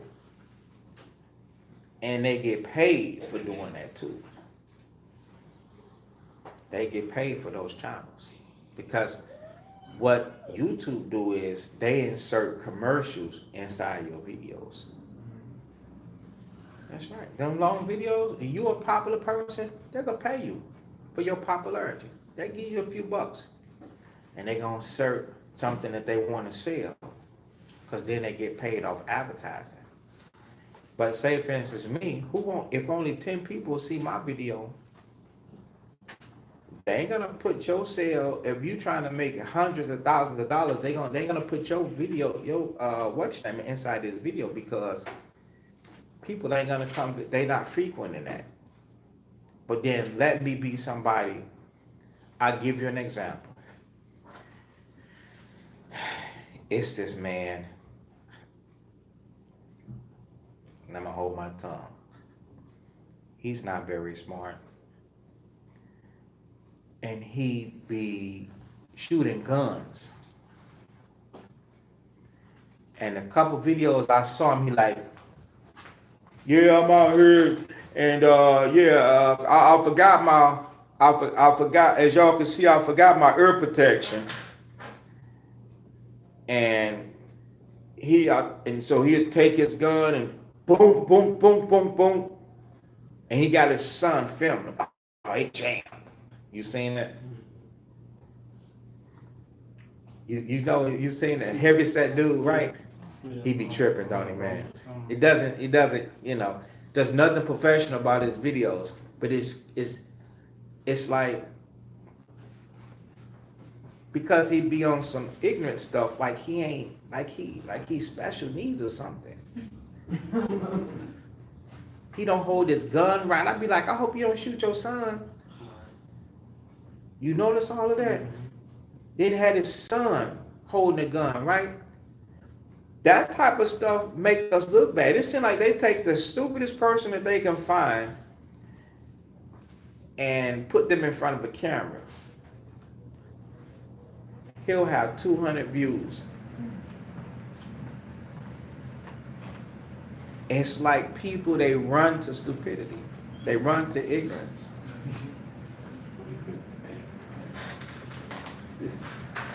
Man, people make a lot of money off of that. So, back to Paul, he said he wasn't seeking glory. So, none of us, we're not seeking glory. All praises go to the Most High. So, do you notice that after people, they get the praise of men, they say, all praises to the Most High. When they actually went for the praise of men. And that's why they did all the stuff that they do. They go for the praise and then they say, oh yeah, man, all praise to the Most High. They know that they wanted that praise. That's why the Lord had to say, hey, that's your reward. So, but we're not to be like that. So when you read 1 Corinthians 9 and 16, for though I preach the gospel, I have nothing to glory of, for necessity is laid upon me. So we have to look at this as we're in dire need of help. That's how I see things. I don't see as an immature man. I'm not, you understand? I don't see like that no more. I see the community is in help. When not only are we impoverished financially, but then, we're like bugs at this point. Do you know what bugs do? Dealing in real estate, sometimes I have to fumigate and what do you call me? You have to spray. You have to spray the properties and stuff like that. And so during the investigation, the people tell me you put this stuff down. Oh, it ain't the little stuff that you get at the local hardware when you bait them. No, this is like straight knock. They straight me like this. You set it down, and listen, you sit it down, and they come around, and they find it, and they eat it. So then they go, and they poop it. They go poop it at the nest. And after they eat all of the poop up, if it ain't nothing else, they go eat on the dead roaches. They go eat each other. Israelites, we are like that. We are consumed one of another. We are actually consuming one another. We're destroying one another. You mean to tell me you can't see that necessity? That we're consuming each other. And because we're consuming each other, we have to teach about murder. Brother, you do a good job, man. You out there and you telling them about murder and Leviticus 19 and 17, about approaching somebody when they mad at one another and this, that, and the third. I mean, one guy said, well, yeah, man, because either somebody was gonna kill me or I was gonna have to kill somebody else and this, that, and the third. Those are the type of things that people need to hear. To stop. That's a necessity, man. You possibly stop somebody from killing somebody or from him getting killed. We have to see that necessity. Okay? You have to see that necessity. For necessity is laid upon me. Go ahead. Yeah. Woe is me. That's all right. Go ahead. Take off. No, you're fired today.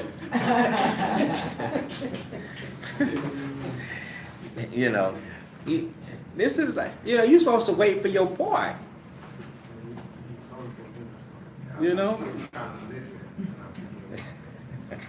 Yeah, woe is unto me if I preach not the gospel.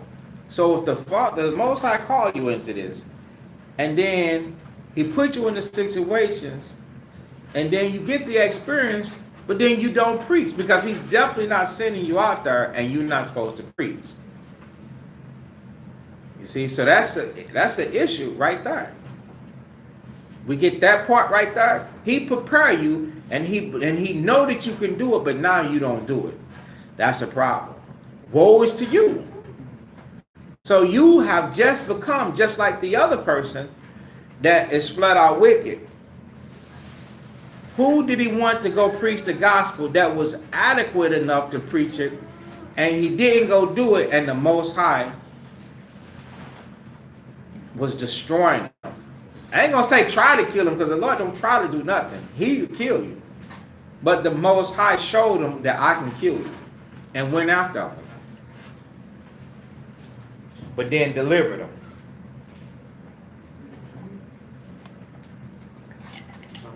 Right. 10 points over here. You ain't like that, did you? You should have said something. You should say, yo, wasn't that Jonah? You like Jonah? What's that, Jonah? I heard, but I still gave your points away. And he fired. But I still gave it to him because he spoke up on that. He fired on one thing and got 10 points on another. Right, Jonah. The Most High sent him. Jonah didn't think the people would repent. The Most High said, okay.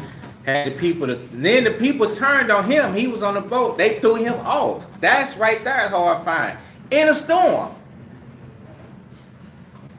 Dude, do you know you have a heart attack if you out to sea and it's storming? You'd be scared as hell. You'd be drowning.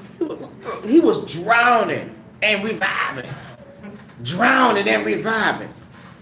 He did a lesson on that too. Inside the whale. He gets swallowed up. You think the Most High gonna judge you with a situation? Let me entertain. Do you think the Lord is gonna judge you with a situation like that and then turn you into a being to where now you can handle breathing inside of a whale? That's the part of the whole judgment. That's the whole part of punishing you. So he in there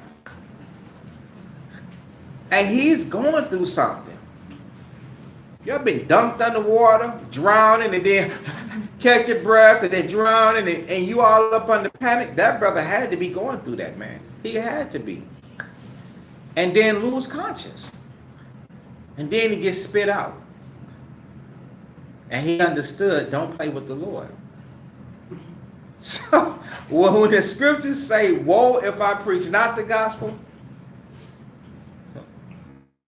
those of you that have understanding, you have to apply it and you have to speak on it. All right, let's finish so we can go. So,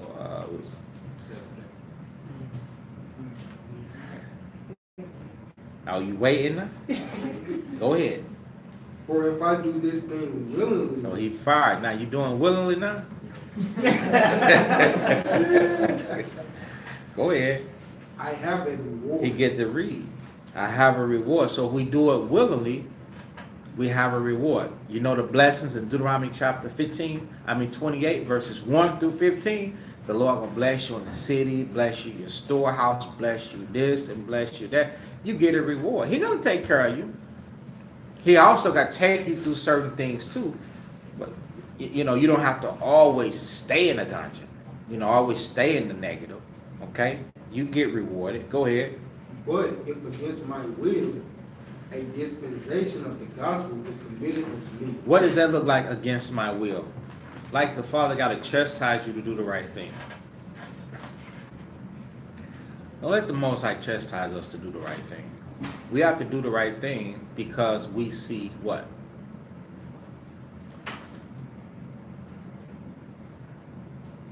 What about the necessity?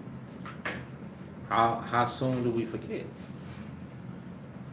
You got to start seeing the word differently.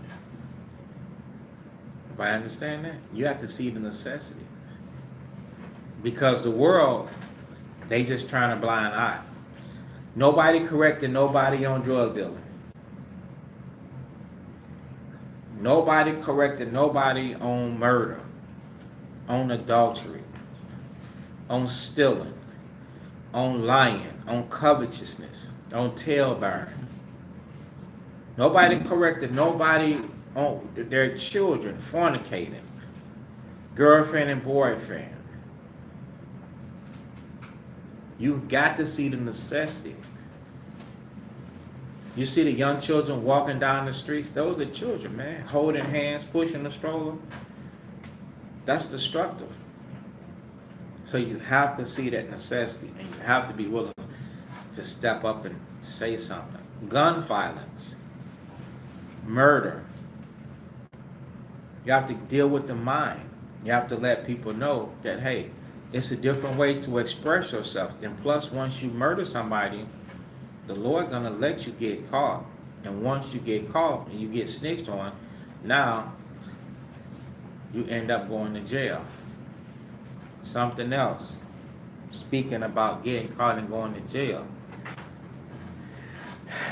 After I saw the video concerning the poverty on Skid Row, the next video, I didn't look for it.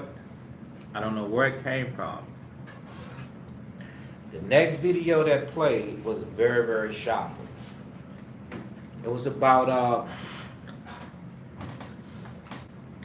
I'm not sure if it was an Edomite or if it was a Jake. It might have been an Edomite. But this brother was, I'm saying this because people, they don't think of it like this. They just do the crime, not realizing at the time that's coming. So this guy was on boasting, and he was saying how he made somebody his boy. That's what he called him. He said, I made him my boy. He proudly, I was actually trying to doze off. It was a few minutes before 6. After I talked to you, after I watched the video, and then I was trying to doze off, and then I heard something else talking, and I'm thinking that it's another, Skid Row situation, and it says something about about prison and this, that, and the third. And so the Israelite said that he makes the man grease his finger and loosen himself up. And he said, if I get snitched on, then I'm just gonna say, I'm gonna lie, is what he said. He said, I'm gonna lie. He said, because look at it, he got Vaseline up all up under his fingernail and stuff like that. And then he says that he does him. So this conversation, I was at all at it. And so over the next 3 or 4 minutes, I guess it was him and maybe a partner to where they violated this man. And they was openly just discussing it in an interview on how it takes place. What made me think about it is people don't think about the consequences of prison. So when we're out there and we're dealing with the public, we try to keep these young boys out of jail. They think that they tight. The way this nigga roll was sounding, you don't get no choice. Oh, this is what made me think that maybe it was an Edomite, because he said it was 2 of them. He said one had a blade, a knife to his eye, and the other had a knife on his jugular. And that they were pushing it to the point to where all they had to do was move it and he would be bleeding. And they gave him a choice. They said, do you want us to cut you, or you gonna take care of this business? So the Edomite said he had no choice. And he gave in to their demand.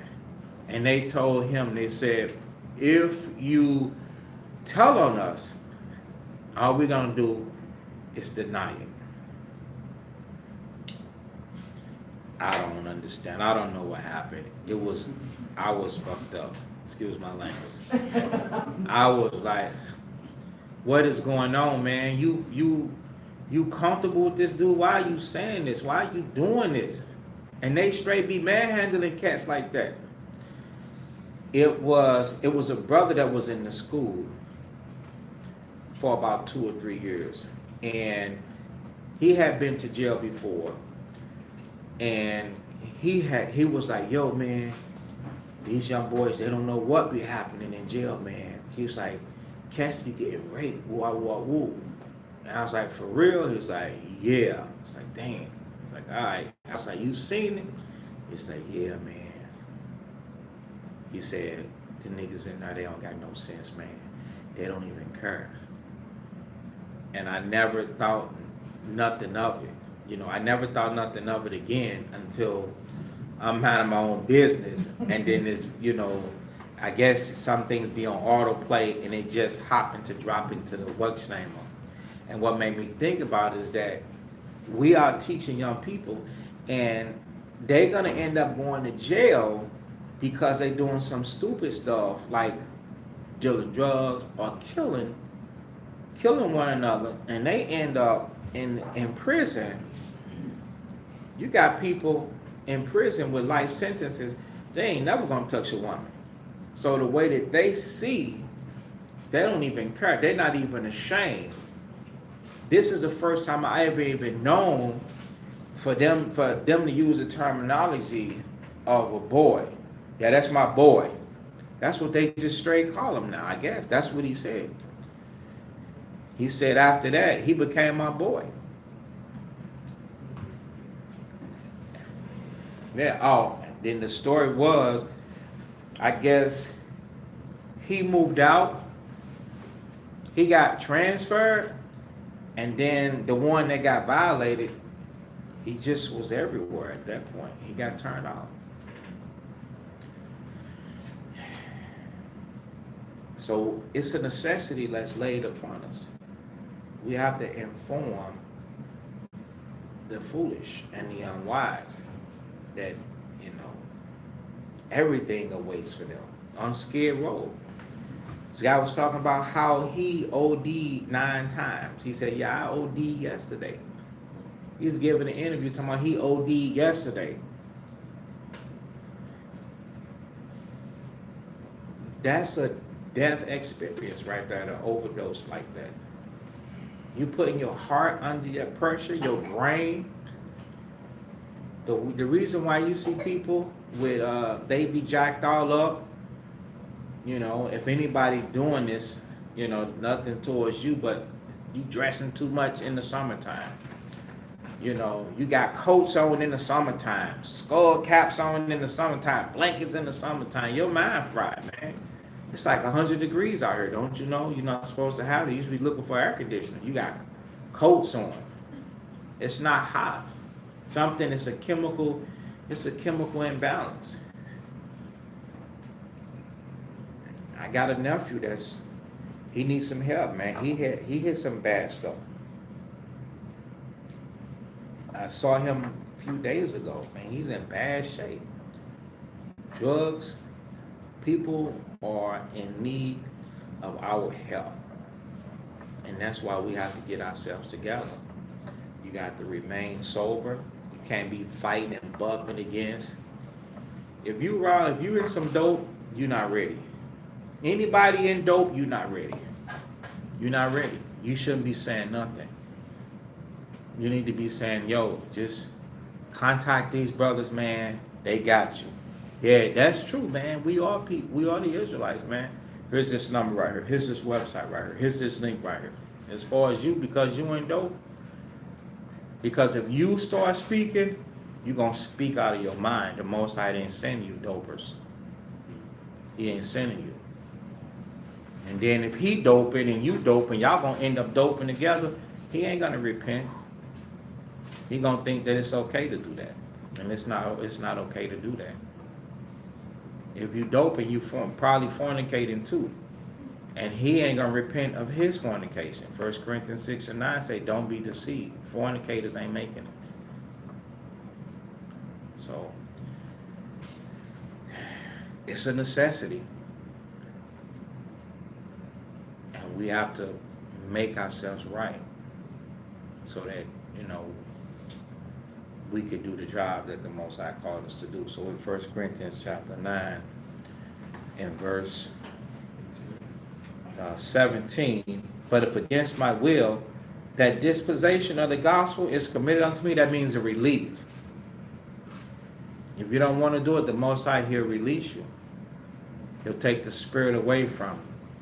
And you won't even be interested in doing it no more. You'll be interested in your sin more than the scriptures. And you'll just turn away and turn around, pointing fingers back. Yeah, they wrong.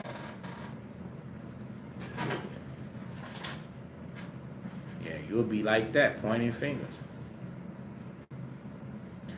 What is my reward then?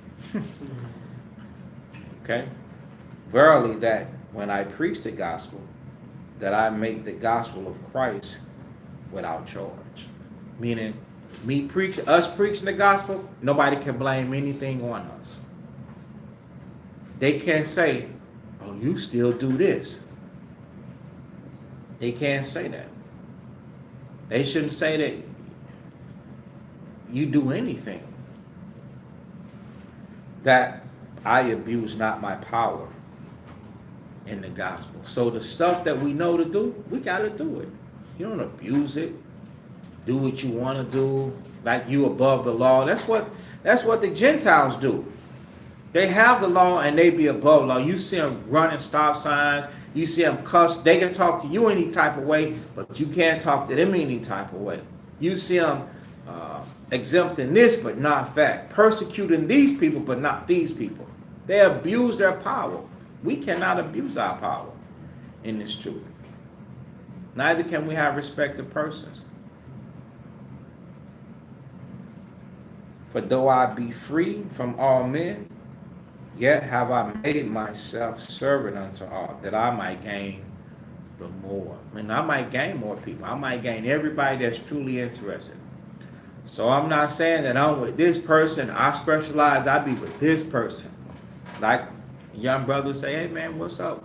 You know, what's the strength of your camp? I laughed. I said, hey man, Yahweh's camp, we all Israelites. I didn't make it the brothers here. I don't just love brothers here. I love all the brothers. Okay? mainly them that are household of faith. And I be like that, that I may gain the more. That's why the love is spread abroad, because we're trying to gain our people. But also, while you're trying to gain your people, you can't let, if some of them are evil, you can't let them corrupt you. That's why you yourself have got to be grounded in the faith. You got to know what's right and what's wrong. You cannot negotiate with sin. You can't bargain with sin. Unto the Jews and unto the Jews, I became as a Jew. So now today, that will be somebody that know they Israel. Okay? Stay with me, I almost finished. That I might gain the Jews, meaning we can teach some of them too. Okay? Their knife can be a little sharper too, if it's just one thing. Okay? To them that are under the law. Yeah, man, we're keeping the commandments as under the law. That I might gain them that are what? Keeping the commandments. Okay? To them that are without law, as without law. So now, how do you deal with somebody without law as without law? I'm not coming with the billy club. You understand? I'm not on your every fault. I'm not on your every wrong. I'm not trying to fix you in one conversation. You understand? It's like a baby. You give a baby a bottle. Someday you expect a man, but you can't just start feeding that baby with vegetables and potatoes, give them soda pop and chips, cognac and lamb. You understand? Turkey parts. No.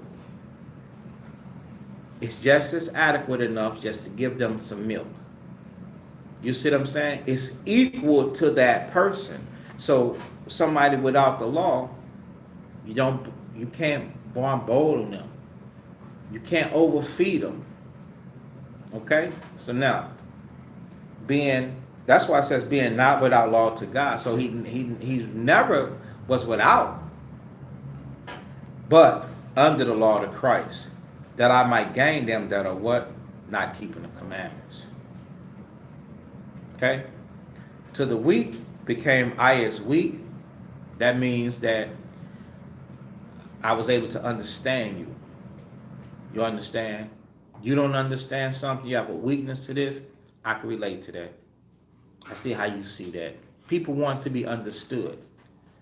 They don't want to be talked into something.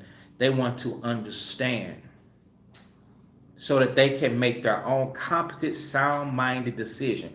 That's how you want somebody to live in Christ. You don't want them to do it because you said it. You want them to do it because thus says the Lord said it. And they seen it for themselves and they understood it. And when they were weak and didn't understand, you were there to explain it to them without crucifying them. You understand?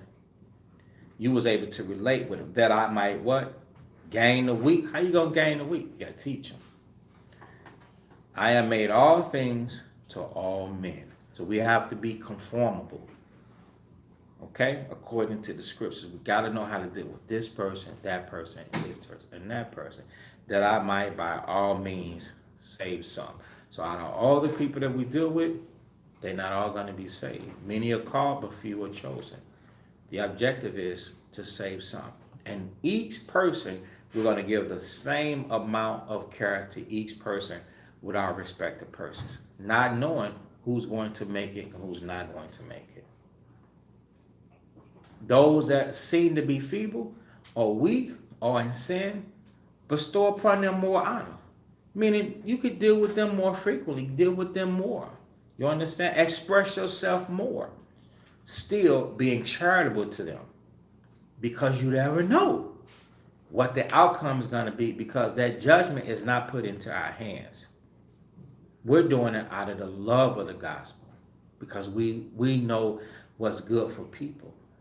Hey, it's good. It's good to be sober. It's good to do the right thing. It's good not to go to prison. It's good not to be labeled as a fornicator or an adulterer or a whoremonger or a thief or a liar. It's good, because the scriptures do say there can no good come to him that is always occupied in evil. So if you always occupied in evil, you don't have nothing good coming to you but anguish and vexation. Okay? And tribulation and persecution. Verse 23, and this I do for the gospel's sake, that I might be partaker thereof with you. So he wants to be able to walk in the spirit with them. Verse 24, know ye not that they which run in a race, they run all. So when somebody is running, they not, if everybody is sprinting, you don't catch the runner trotting or jogging. All are sprinting. You, pow.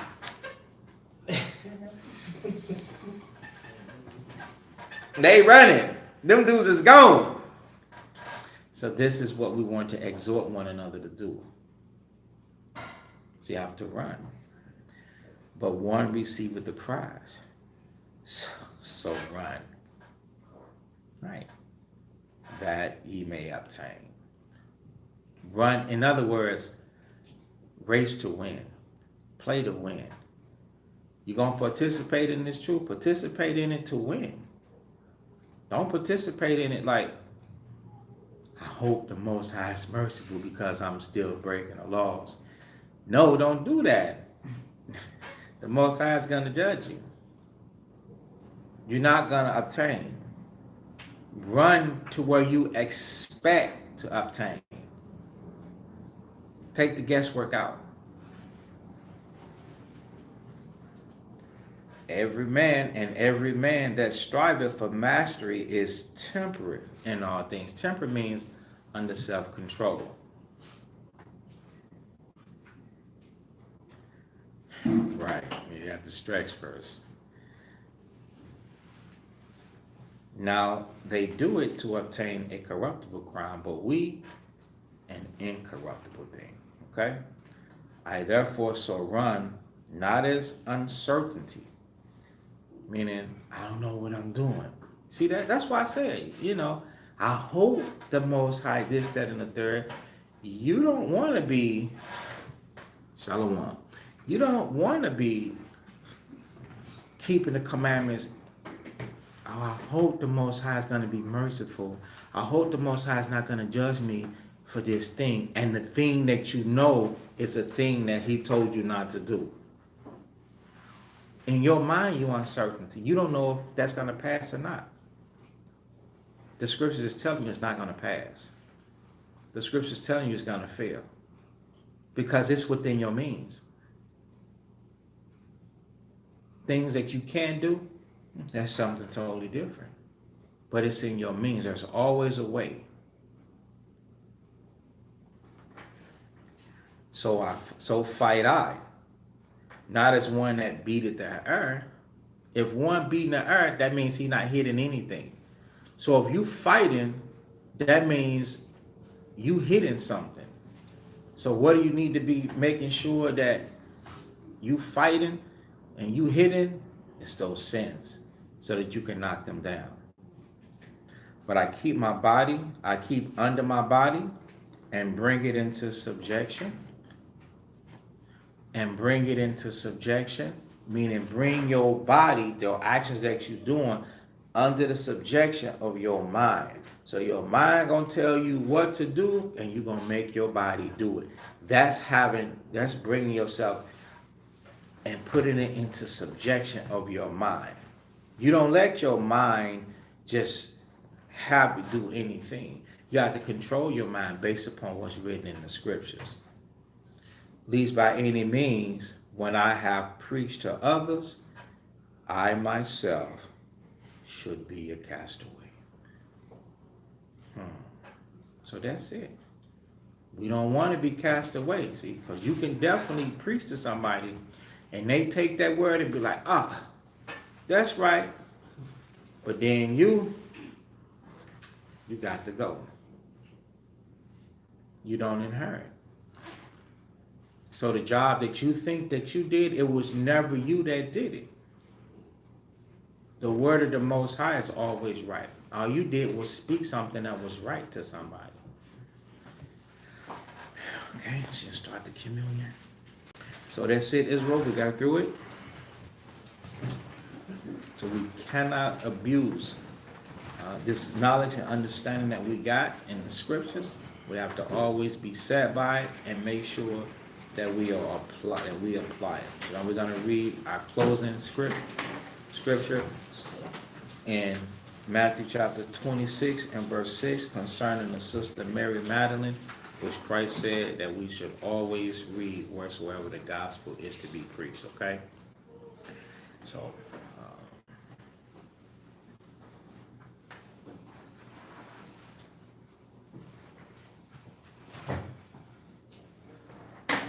Hold on for a second.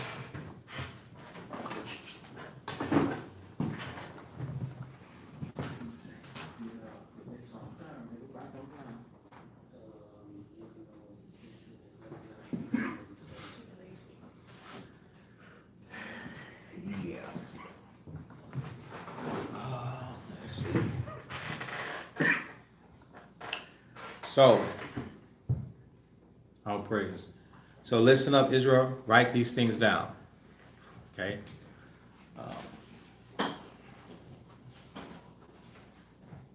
Got the next new moon coming up.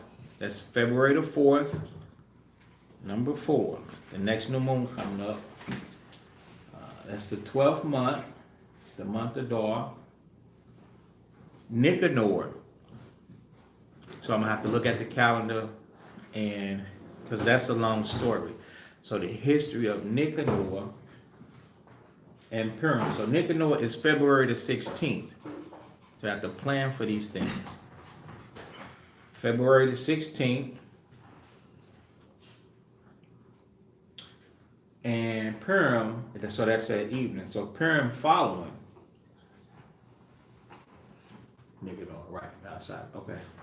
So Nicanor not being a Sabbath. Thank you. I was just reminded. Purim starts February the 17th and the 18th. Those are the 2 days that Mordecai, the uncle of Hadassah or Esther, had ordained, although the Israelites in the unwalled cities had kept 3 days. But once Nicanor, because it was all done in the spirit of the Most High Christ, and so he said, well, that these 2 days, but we'll get the history on it. Okay, every high holy day, we always go through all the precepts pertaining to that high day. Okay, sometimes it take a week, sometimes it takes several days. We'll see how long this takes, though. I'll do the investigation. It's probably only a couple days, though. About 3 or 4 classes sometimes. Okay. Yeah, I'll praise it. So we'll do it again.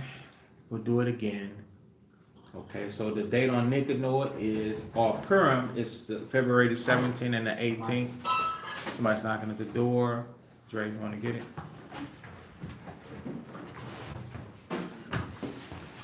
And then the new moon for month number 1.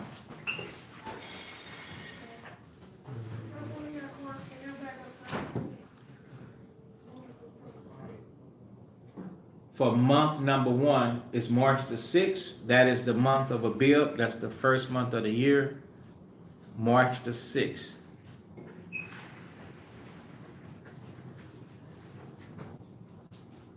Wasn't none of ours. Wasn't none of ours.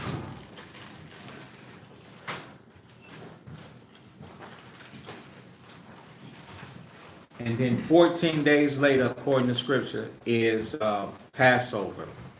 And what day do you, that's not, you ain't right there now. I ain't got it on my side. You said it. The 19th, yeah. March the 19th at even. And the closing of it is the 26th. Right.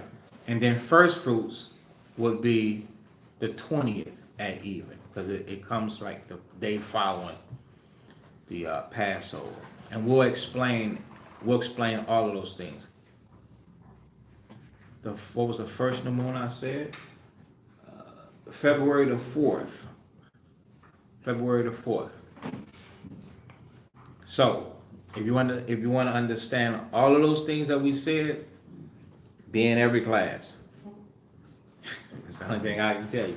Be in every class, and you will get a full grasp and full detail of what all of these things mean and why we commemorate those things and what did the Most High do for Israel. Okay? So, and like always, anybody you want to come up and visit and keep the Passover, if you never kept the Passover, with a congregation, be an extended family, reach out to me and let me know. Okay. Begin to save so that you can do it. Plan ahead are inexpensive. What was the first new moon of the year? It was March the 6th. March the 6th.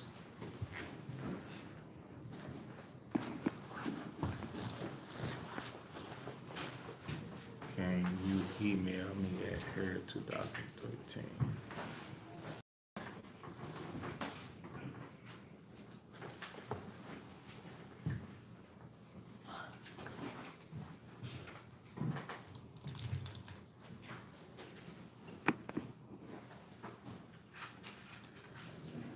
Okay, I'll write this down.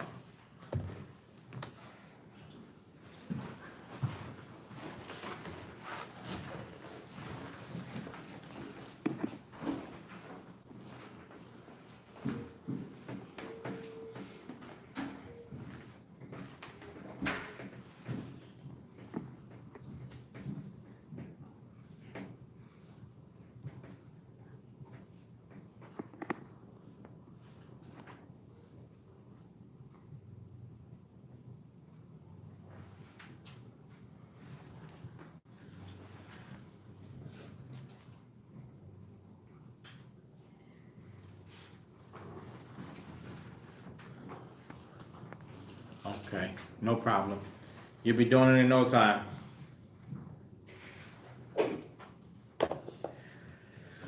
All right, so that's it. Matthew 26 and 6.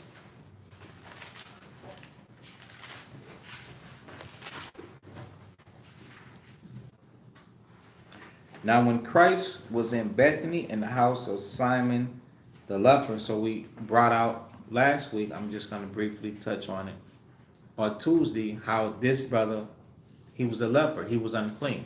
So he's spotted all up, dealing with leprosy. You know, either he was completely or he had spots, either or, right?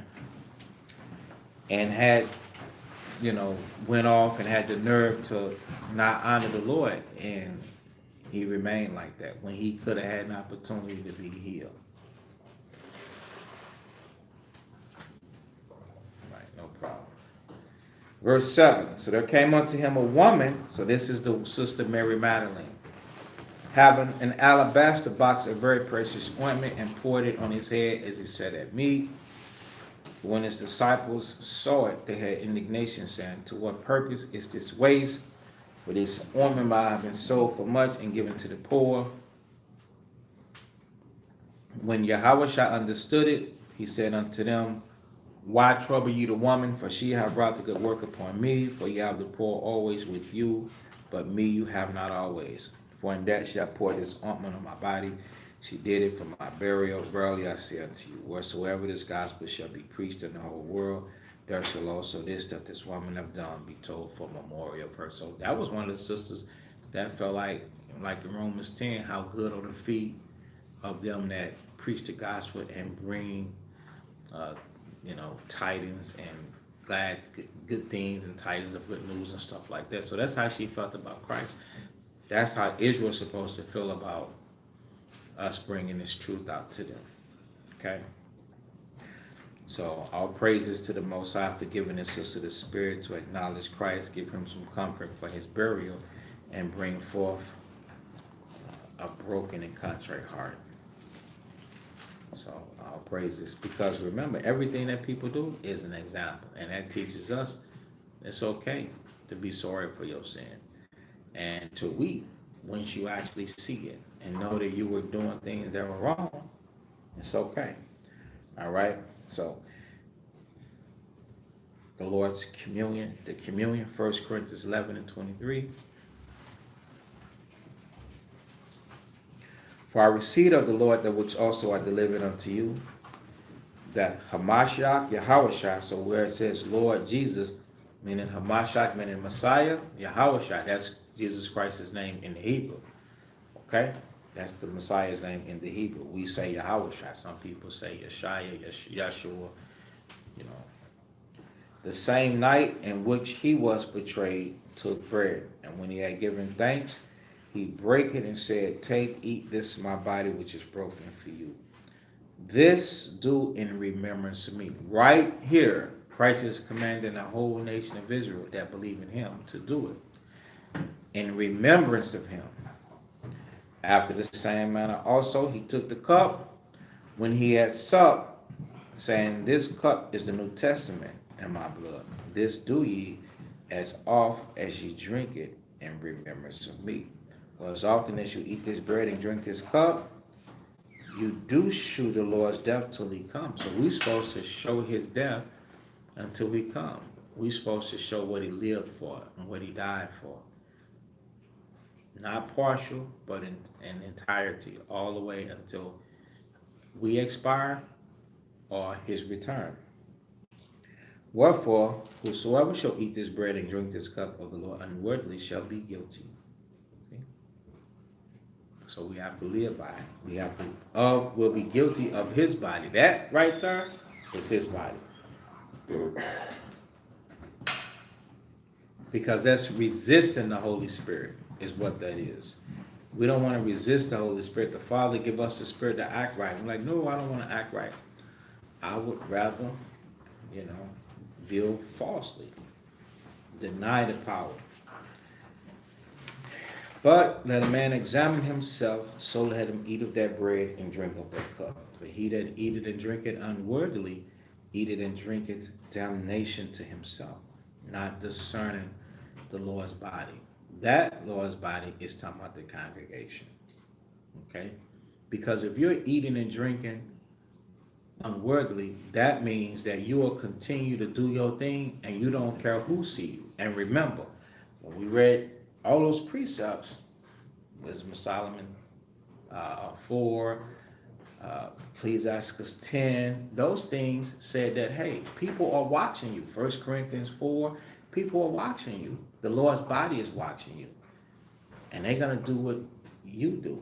If you are disrespectful and clamorous, they're going to be disrespectful and clamorous. Yeah, let me get some of that. They'll be like that. They didn't snatch the mic from Christ saying, let me get some of that. Christ didn't snatch it from them. They didn't have a mic, but they didn't do that. Let me go in on them. They didn't. Can we imagine? So now that sounds crazy, don't it? We can't do that. We have to be charitable, regardless of how people are. That's not our nature, okay? And the Lord's body have to see. For this cause, many are weak, sickly, and sleep. Many are weak and sickly among you, and many sleep. For what cause? For not caring about the congregation. For if we would judge ourselves, we should not be judged. But when we are judged, we are chastened of the Lord, that we should not be condemned with the world. Okay? So the whole objective to avoid the Most High punishing us is for us to stop ourselves, to avoid him doing something to make us stop. And when he do it, trust and believe, you're going to stop. And if it's meant for you to make it, even make it. But you're going to be afflicted. Okay? So, Most High name of Christ, thank you for the food and drink, amen. This is body which is broken for you.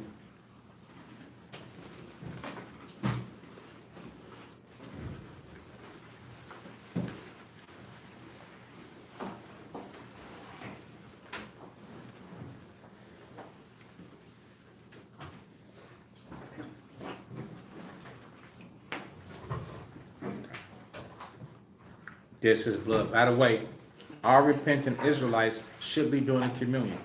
It's something as simple as getting some unleavened bread or some form of cracker without yeast or leaven in it, and some wine.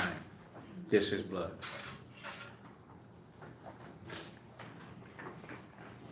You found it in the freezer. Did it start freezing up? Okay.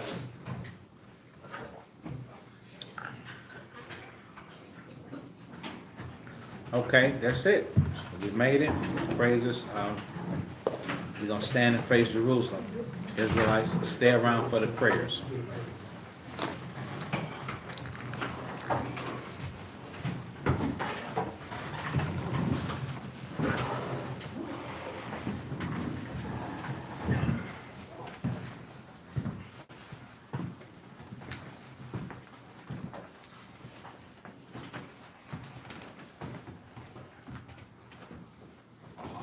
Sorry, man. You got hard right?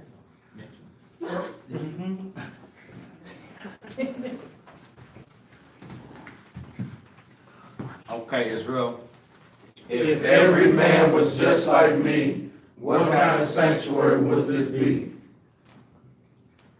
Let's pray. Matthew 6:9. Our Father which art in heaven, hallowed be thy name. Thy kingdom come, thy will be done in earth as it is in heaven. Give us this day our daily bread, and forgive us our debts, as we forgive our debtors. And lead us not into temptation, but deliver us from evil. For thine is the kingdom, and the power, and the glory, forever and ever. In Christ's name we pray. Amen. Amen.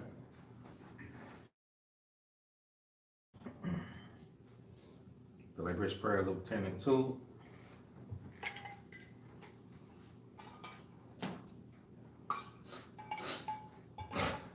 The harvest truly is great, but the labors are few. Pray ye therefore the Lord of the harvest that he will send forth labors into his harvest. Bless you, Most High, King of heaven and earth, and all things, Most High, in the name of Christ. Send more disciples and teachers to your harvest, to gather your people Israel, and send counsel behind your laws to stand before thy people Israel. Give to us strength to break down our lives with thy word. In Christ's name we pray, amen. Amen. The blessing of Israel. Numbers chapter 6:24. Children of Israel, the Lord bless thee and keep thee. The Lord make his face shine upon thee and be gracious unto thee. The Lord lift up his countenance upon thee and give thee peace. In Christ's name we pray, amen. Amen. Children of Israel, bless one another. The Most High name of Christ bless you all.